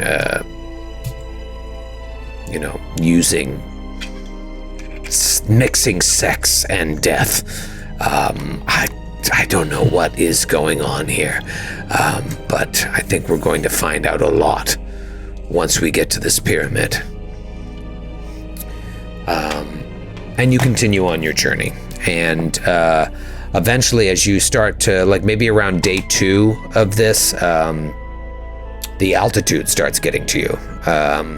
You have to get adjusted because you're going up into the mountains. The climate's a little better. Lima was hot and sticky. Here it's cool and really cold at night, but the altitude's getting to you. So everybody give me a con check to try and avoid getting altitude sickness. Ooh, Oh, okay. geez. Oh, con is good. All right. All right. Nice. I rolled a 50 under 80. All right, so you're good. What about Carter? Yeah, I rolled a 32 under 70. Oh, great. No altitude sickness for you. Fraulein Sauer? I'm good. 31 under 60. You guys are rolling rocks. Ross, are you sick? I'm sick as hell, baby. I rolled 65 over 50. Oh, you got some altitude sickness. I'll tell you what this means is until you adjust to the altitude, any physical check you make is going to take a penalty die because you're just a little heady. But tomorrow you'll get another chance to adjust, and it might be when you get into town, you could ask the locals if this really is bothering you. Is there any way I can avoid this? Here, have some heroin. Here, Yeah. you know what they say, a little heroin will just rub it right on your eyes. The poppy, nature's cure-all. So you may notice, Margot, or you may not, because you're weird. That Vaughn seems a little sick. He just got he's very pale and doesn't Green look around all the right. gills, yeah, and you maybe notice him bringing out this little just folded, stained piece of paper from his breast pocket and sort of unfolding it and looking at it, reading it, and putting it back, and almost and rubbing it almost for security. Yeah, she turns around from the front seat. Maybe she's fine because she knows her limits and is sitting in the front seat and she's not car sick and she's prepared. I don't know. She turns around, she smacks you, and she goes, Fun! We're almost there. Aren't you so excited? Also, Yeah. look at this view. We're so high up now. This Yes, is jolly good. truly the monkey's eyebrows. Yes, cracking. Don't you think? Yes. Yes. I'm sitting in the catbird seat. It's the monkey's eyebrows. He's trying to take a swig from a hip flask to just clutching his head, which is She pounding. turns to the driver. She's like, I'm going to teach you German so we can talk to each other. Fraulein. Fraulein. Fraulein. The driver uses what little English he knows to say, I can't wait till this drive is over. And he eventually pulls in. After 3 days' time, you get into Puno, and it's nice. It's actually nicer than you thought it was. It seems like a vacation spot, but all the buildings are very modest, except for the church and the hotel. But even the hotel, like the nicest hotel in Lima, this is just like very, very small. You think that there's maybe 6 rooms in the whole place. And Larkin hops out, and now Larkin looks a little beat up. And you imagine if he has been using, wasn't using on this 3-day journey. And so he looks a little rough, kind of like he did at the end of dinner.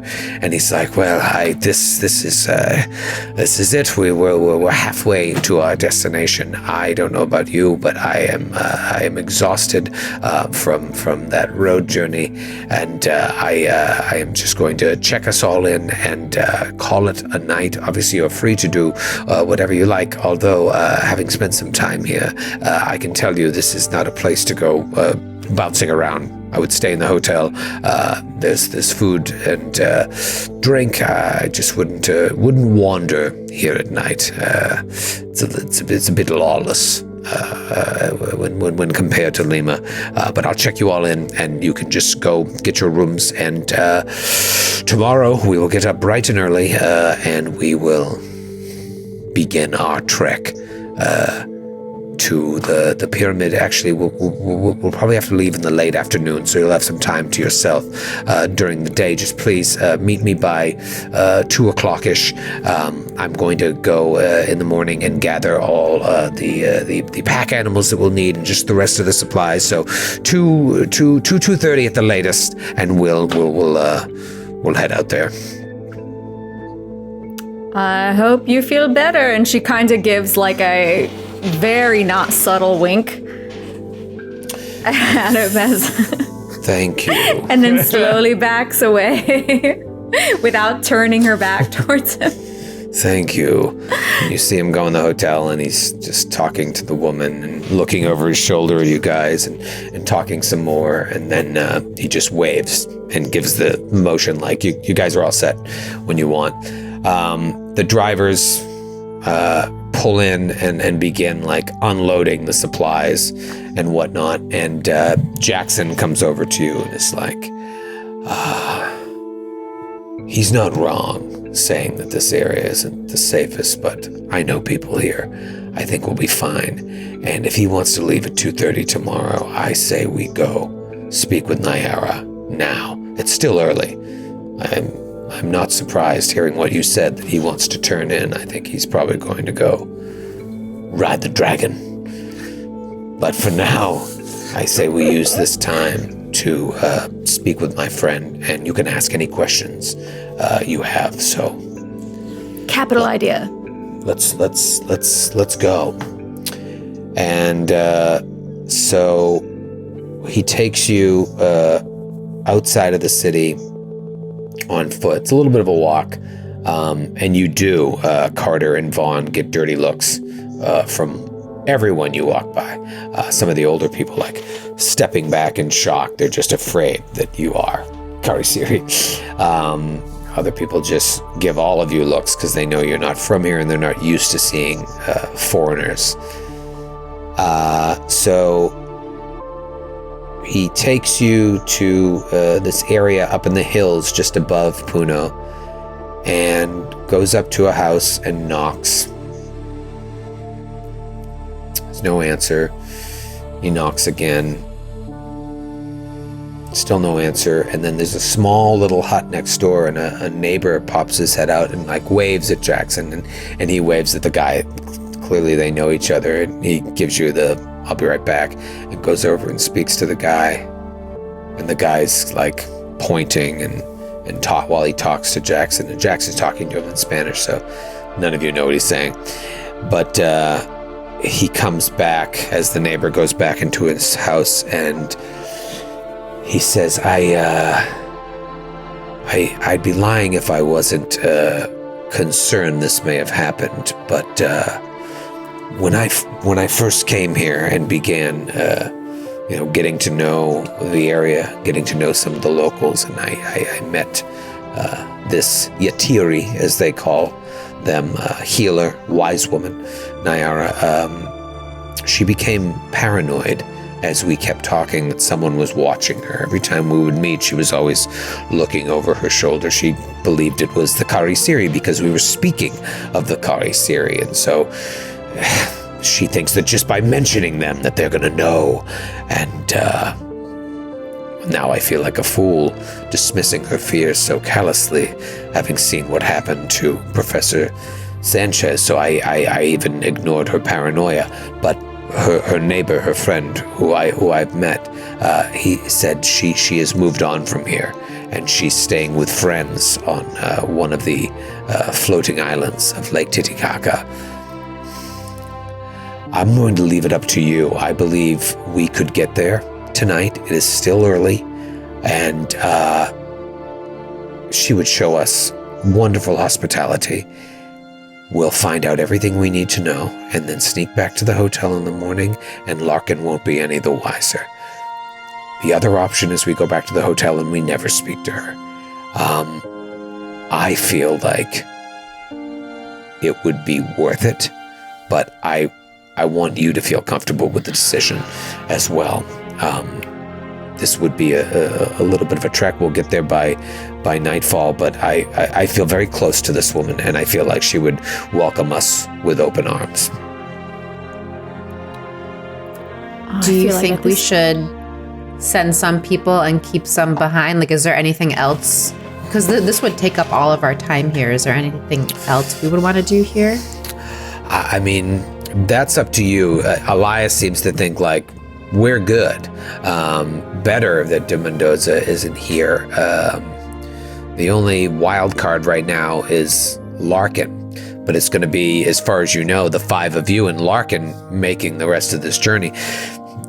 Larkin has already said if there's any supplies you need to get, buy them. He'll give you a receipt, but you guys are pretty loaded. You've got your weapons now, just in case you need them.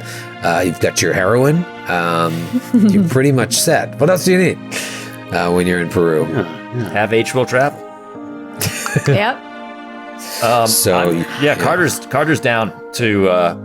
I feel like the more we know, the better. Yeah, Feyru's always, she has to know. As a general, that's her thing. So I don't think she would ever pass up the opportunity to meet her and find out. I think at this moment, every time Vaughn is still, the headache starts to grow from the altitude. It's like, just keep it moving. Fresh air and all. Can't seem to get enough breath. Yes, You let's okay go. there, V? You need a little nip of that smack we got? Maybe you know what's helped me in the past is you wouldn't hurt. You put a little dab on your fingernail. And I know it's liquid. It's not going to stay there long. Just give it a quick boop, Stick it in your belly button and swirl it around. That's how you get it'll back get home. there eventually. Yep. Yeah, eye drops. Just keep putting it on different parts of your body. Something's going to absorb it at some point. All these into consideration. Not in the ears. So you give That on up the various hallway. membranes. Okay. Yes. So you all give the obviously paranoid vet horrible advice, and then head off with Elias towards Lake Titicaca. The neighbor said that she is staying on one of the small islands there. Elias knows his way around, so he takes you on these dirt roads. The sun's starting to set. He's like, we need to move with haste. I'd like to get there before the sun sets. And he's all jazzed up. This is his adventure. He's like, well, Mr. Tillinghast, perhaps I will get back into fiction. I feel like a real adventurer now doing this. The nighttime romp into Lake Titicaca. Perhaps you're onto something. Plus, it's the 20s. You get a way to write the word tit in without getting censored. That's always fun. Just keep talking about this lake. Yes, I shall name it that the mystery of Lake Titicaca. I knew you were going to come around. You can write the nonfiction too. You can have a foot in both worlds. You know what I mean? But there's an appetite for this. My appetite for it is growing. And it is for you four as well. This is great. I'm glad you're all here. Come. It's getting late. And he takes you there, and there's a dock, and he talks to the guy on the dock, and you can tell he's bartering to try and use his boat to get across. And the guy is haggling with him, and finally agrees he'll row you across to this island where he believes Naiara to be. So you hop in the boat. Everybody roll a spot hidden. Nope. I rolled something good. I just don't know where is my... Okay, I rolled 57 under 75. Okay, that's a regular success. Spot hidden. I rolled a 16 under 75. Dang. That is... Is that extreme? No, shoot. It's not. It was like 1 point off from an extreme. But it's hard. A hard success, yeah. Yeah, hard success. Great. Rob? I rolled 100 again. That's a bumble, a stumble bumble. That's a fumble, yeah. That would be a stumble bumble or a fumble. The kids call them stumble bumbles. But 200s in one session that really amounted to not a lot. It's because you put the heroin in your eyes. I can't see shit. Clouded your vision. I only see my own irises. It's weird. Well, you can see from the inside. Those of you who passed, as you get to the dock, there's more people around. Okay, it's a little like small village within the city, and you all get the feeling that you're being watched. You didn't have this feeling at all. You felt like you were getting dirty looks, but as you get here, you just feel like every time you look, like somebody's staring at you, but you're not sure.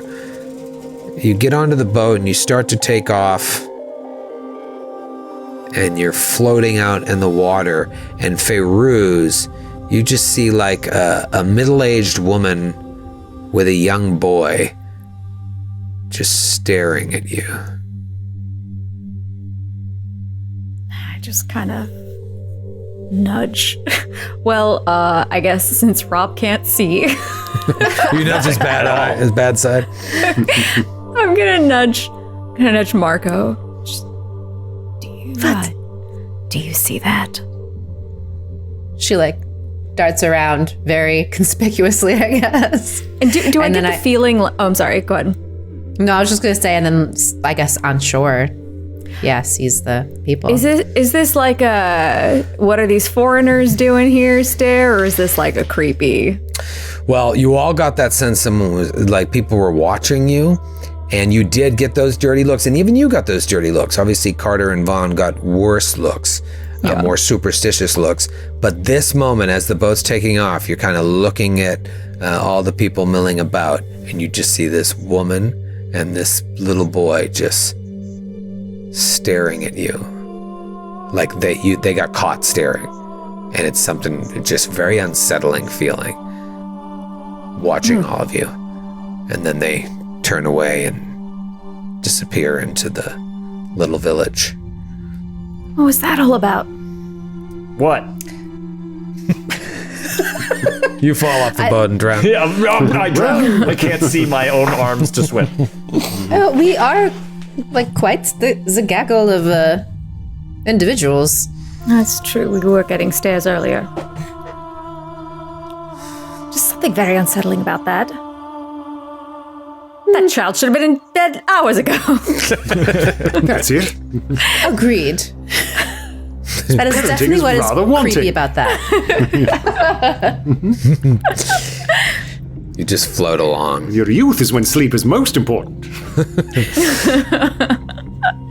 float along the water and you're making good speed. This guy's a pro. You travel for about 2 miles. And you see all these little islands within Lake Titicaca, and all the islands, the larger ones have little villages within the islands as well, small huts, very, very mundane, but people milling about, and they're watching you as well. So it's kind of like, it's got this apocalypse now kind of vibe. You're just like going through and seeing all these little, almost look like tribes watching you. And eventually you make a landing at a small island that has maybe 9 huts. And as you get off the boat, you notice there's like a lot of people packed in to these very small huts. Families with several children, men, women, young, old, and they all kind of get up and walk towards the boat as you are all disembarking. And Elias gives you a hand as if to say, let me handle this. And he walks up to speak, and as he does, the guy on the paddle boat just fucking turns around and leaves you there. As was planned. He's not spending the night. And Elias speaks to them in Spanish, and you hear him say Naiara's name, and a middle-aged woman, maybe 50s, early 50s, points to a small hut that's like in just off the center of where all the huts are gathered. So Elias gives you the come with me, and you just walk through this crowd of people, and they barely move to let you go by. They're looking at you just like, what is going on here? Who are you people?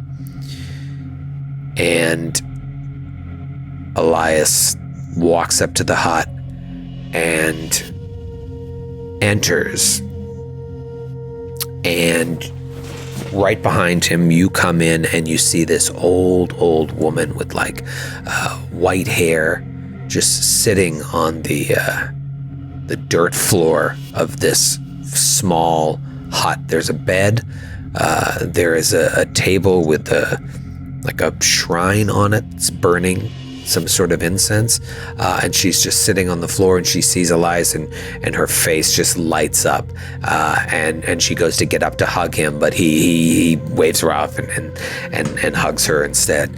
And then he's in Spanish. You can tell he's introducing you. He's like, "These are my friends. These are friends. They come in peace to learn of your wisdom. We have many questions. May we sit?" And she says, yes. I'll reveal what she looks like on the roll 20 so you can see. Oh.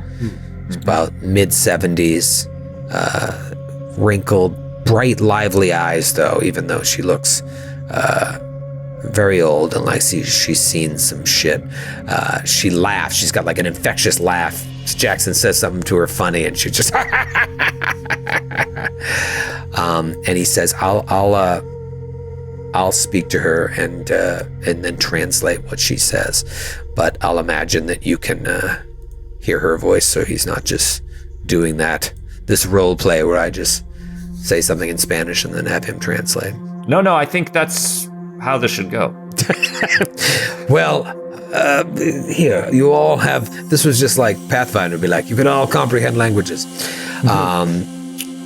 She first says, and she reaches behind her to where there's this bag, and she offers something to Jackson to give to you, Carter, like food, and then hands them out to all of you. It's just like, it looks like jerky. And this is something that we eat. Is that? Oh, yeah. Yes. Okay. Right. She Should we wants do us it to eat now? us now, or yes? Yes. See. Suppose it would be rude as a guest See. Grass, yes. to decline. I just give a little nod and Yeah. Take a little bite. Down the hatch. And you start chewing on it, and it's just dried wood. And she just starts slapping her knee and laughing. And Jackson's laughing too because he got her once. She got him once with the old dried wood jerky bit, and she's just... She's like choking. She's laughing so hard, and she's just crying and laughing. And he's like, "She's a trickster. She gets a real kick out of this. Just go with it. Don't need any more of that, though. It's toxic." I like this dame. She's cool. And he asks her a question, and she says,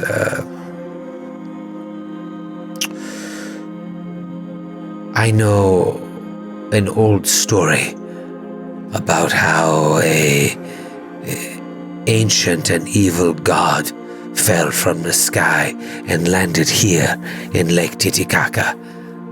It crawled out and brought hunger with it, devouring all that it touched. The trickster hero, Ekeko, told the evil god where the most nutritious food could be found underground, showing it tubers and grubs. Ekeko convinced the god from the sky, tempted by the food, to crawl into an old armadillo burrow. He then placed stones over the burrow, trapping the god down below. Ekeko then returned to his people and told them that this was now a sacred site and they should go and build a temple over it. And he bound that temple in place with spells worked in gold. The god from the sky still lives under the temple to this day, and those who know of it are wise enough to know to avoid its tomb. All of us here in Puno do not go near, but we also never forget. This place is the pyramid that you seek." And Jackson just shakes his head and says to you, and then translate to her as well. He's like, I had always been quick to dismiss the more fanciful aspects of Naiara's stories when we first met. But now I wonder how much truth there is in her myths. What questions do you have for her? Honestly, I heard gold, and then I'm assuming everything after that was just nothing threatening or terrifying at all. So I'm good. I just hear there's gold. And You heard the Spanish word for gold. yeah, I've learned that in my time here. It doesn't take me long.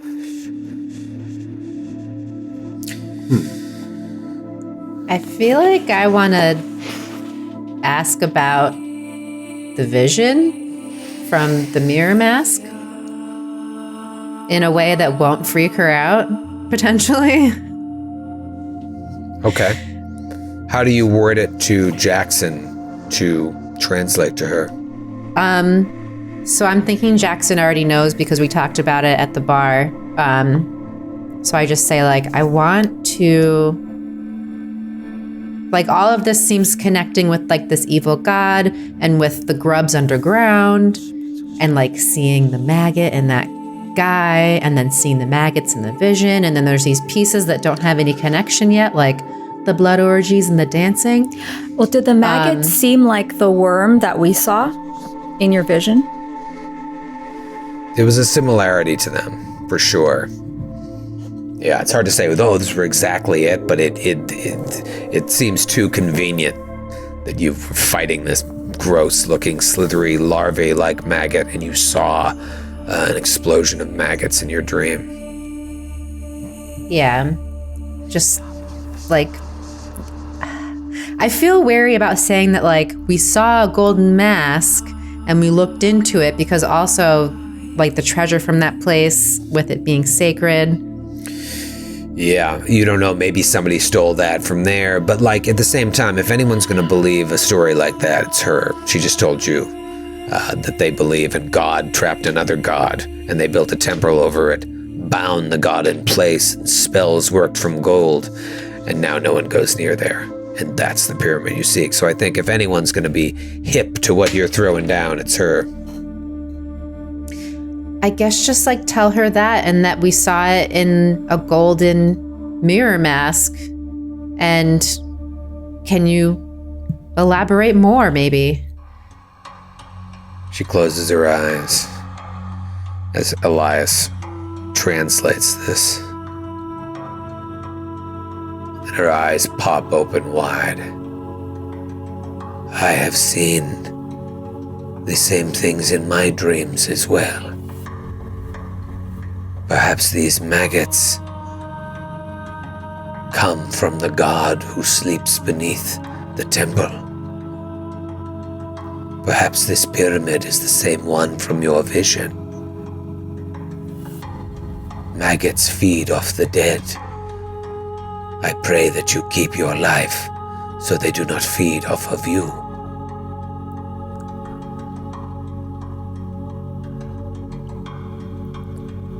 Do you think she would know anything about the gold that we saw and that was written in the journal?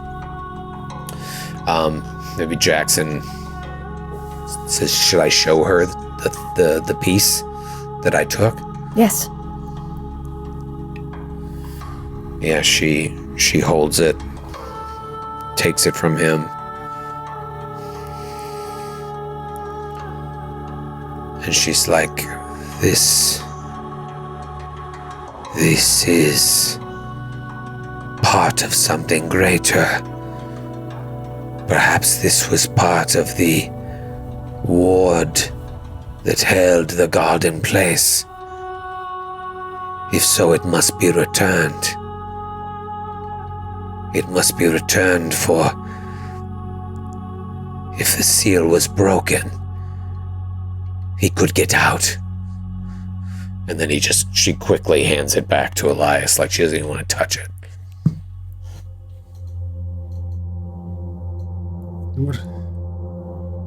And what does all this have to do with those Karasiri chaps? Are they connected to this subterranean god from the stars? He mentions the Karasiri. She says Karasiri. Karasiri comes from the words we use for carving something up with a knife. The Karasiri are known all over, from Peru to Bolivia and beyond, although their names change from region to region. They say the Karasiri is a man like you. Points at you, Vaughn. White man with a wide-brimmed hat. He walks at night with a long knife that he uses to butcher people and steal their body fat. Sometimes they say they use drugs to extract their fat, or magic, or strange tools, leaving their victims to die slow, lingering deaths. The stories I have heard firsthand tell of a Karasiri who sucks the fat out with his mouth. Ooh. Like some kind of human leech. And I'm looking now at Margot as we're hearing that. I have a photo of Trinidad. I took a picture. I don't know if Lima had anywhere for me to develop it. Yeah, I mean, I would say this is your jam. This is your expertise. You're an artist. You deal with this stuff. I think you do have something you could show her. Yeah. Show the photo like this. She says, yes, I have seen many who have looked just like that. Perhaps you are in danger. If you have come across Karisiri, they are watching you. And it is only a matter of time before they try to take you as well. There are some who believe that it was the conquistadors who brought the Karisiri with them and then used the fat that they stole to grease their weapons. Some would say that the conquistador priests would use the stolen fat as holy oil for offerings to their dark gods. All I know is they are real and they see all. Is there any way to protect yourself against these things?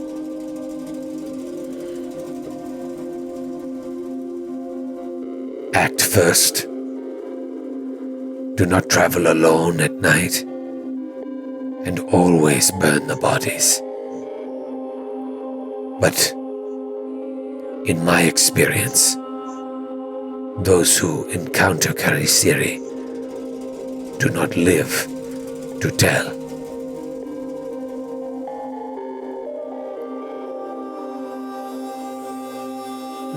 Well, that's encouraging.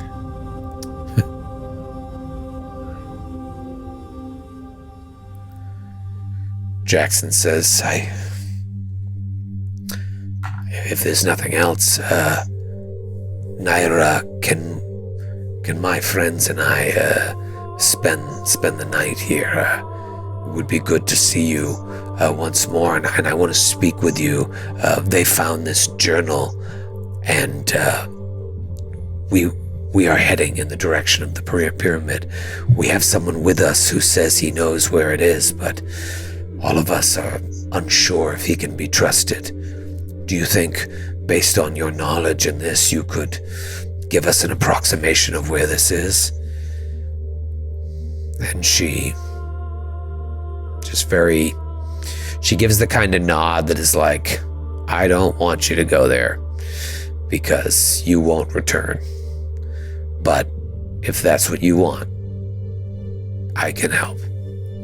Well, it sounds like we have to, unfortunately, return some of the gold to the temple instead of going there and removing it.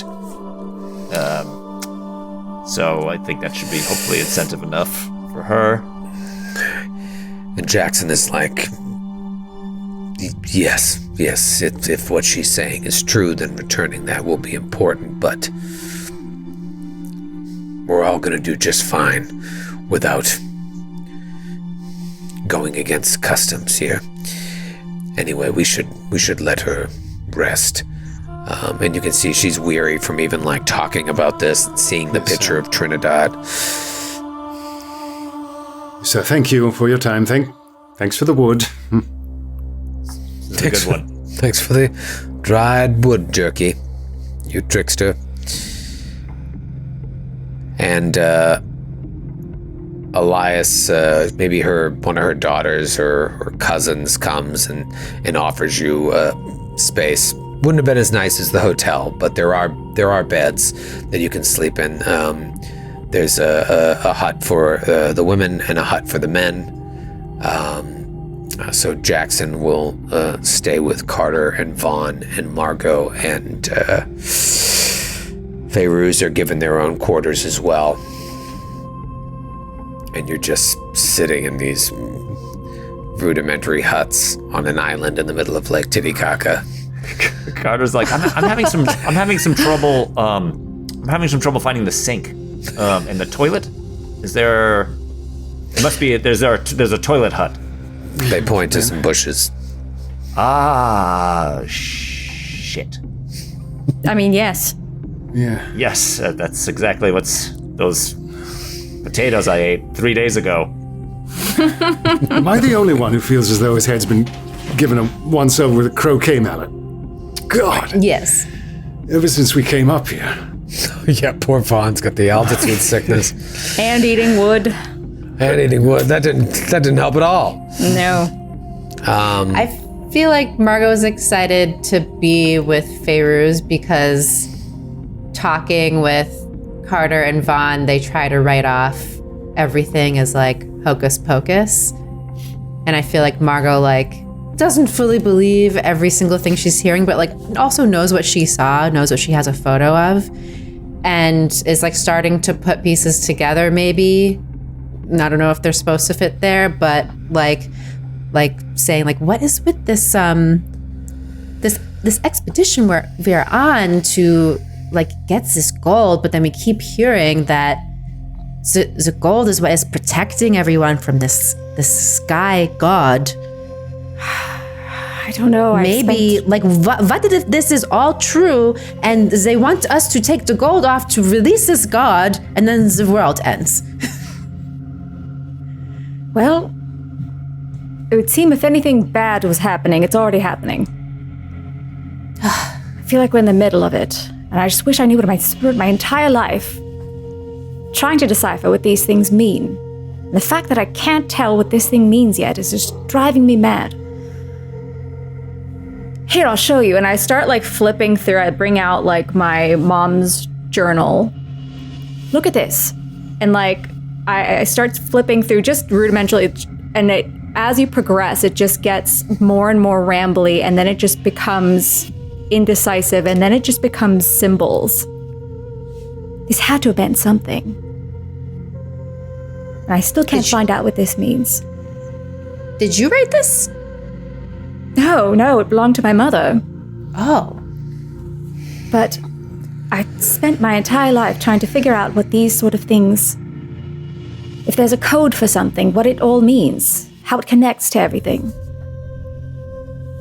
And the fact that I can't figure out what this means, and that everybody just speaks in hushed tones about it, and strange devil men are trying to kiss you and then implant worms into your insides.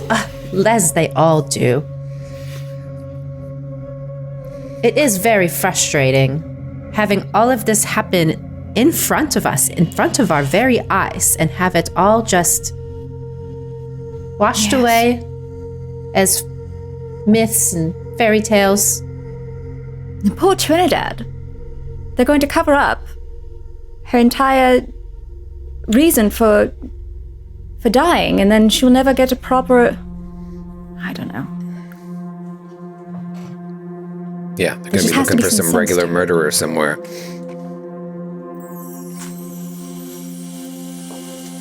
Yep. There has to be a reason. Eventually, you guys get tired. The road journey left you weary, and you know that the rest of your journey to the pyramid site, assuming it exists, is going to be nights out under the stars in maybe even less comfortable places like you are now. So you eventually all fall asleep. And you're just troubled by these ghost stories that Naiara told. Stories of the gods fighting each other, and wondering how much truth there is to this. Just leaves you all racked with nightmares. Imagine Margot having this dream of like being in an art gallery, and there's a bunch of people standing around a painting, and you know it's one of your paintings, and they're all like talking about it and giving their opinions on it, and you just slowly walk up and seeing them giving their opinions, and then you turn to look at the painting, and the painting is just a 10-foot tall canvas covered in writhing maggots. Ew. Ugh. Yep, that would definitely be awful dream. And Fairuz, maybe you have this nightmare where you're like walking down a hallway looking for your mother, and there's just doors, and you're opening one door and she's not there. And then you walk up and you open the other one, and you just hear your footsteps don't quite match the speed with which you're walking, so the echoes of the footsteps are louder and out of sync with your actual footsteps. And then finally you get to the last door and you push it open, and you see your mother standing from behind, and then she just turns to look at you with her arms outstretched, and instead of a face, she just has this long larva like the one that attached to your face. And it reaches out toward you. Carter, you have a nightmare where you wake up in bed and you're inside that hut, but you aren't. You're somewhere else. And there's a mirror nearby, and you look in the mirror and your face is whole again. And you hear a sound outside, and you walk in the direction of that sound, and you see that all of Lake Titicaca is on fire.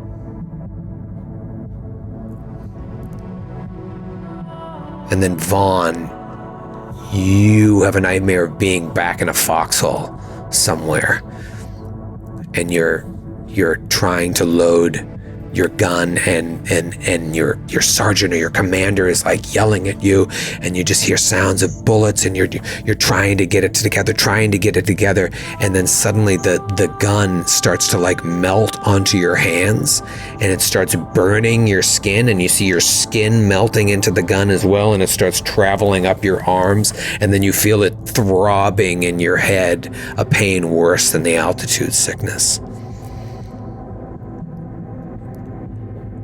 And then all of you awake to the sounds of screaming. And you've been having nightmares all night, but you wake up and you look over, and Carter, you see Vaughn, Margot, you see Feyruz, and you all hear screaming coming from outside your hut. What do you do? Pop up, run to the flap. I run towards it, but weapons. Pistol. Yep, I grab pistol the out. machete. Troy, is it one scream or is it like many people? It sounds like 20 people are screaming. It's blood-curdling screams and yelling. Machete, knife, 2 guns. Elias gets up as well, and you go outside, and you look outside of the hut, and you see the bodies of several of the villagers just lying eviscerated on the ground. Men, women, children. Some of them are fighting with some other people, and so you can't quite tell. It's like you're in this haze of like who is attacking who, because you didn't even get a chance to meet all these people and know who's who. And all of the bodies on the ground have massive holes on them that are just pouring out blood, and the blood is pooling onto the ground and rolling all the way into the lake. And then your huts were right next to each other. You see stepping out into the moonlight in front of you that middle-aged woman and that young boy that Feyruz saw on the docks. Except something is very wrong with them, because their mouths aren't normal mouths. Their mouths have extended outward into huge circles with a double row of ringed teeth around the circumference and a long tongue that's sticking out. And they go to attack you guys! And we'll see you next week! No, I don't like it. I don't like it one bit! That's what we do in Chaos Town. It's amazing.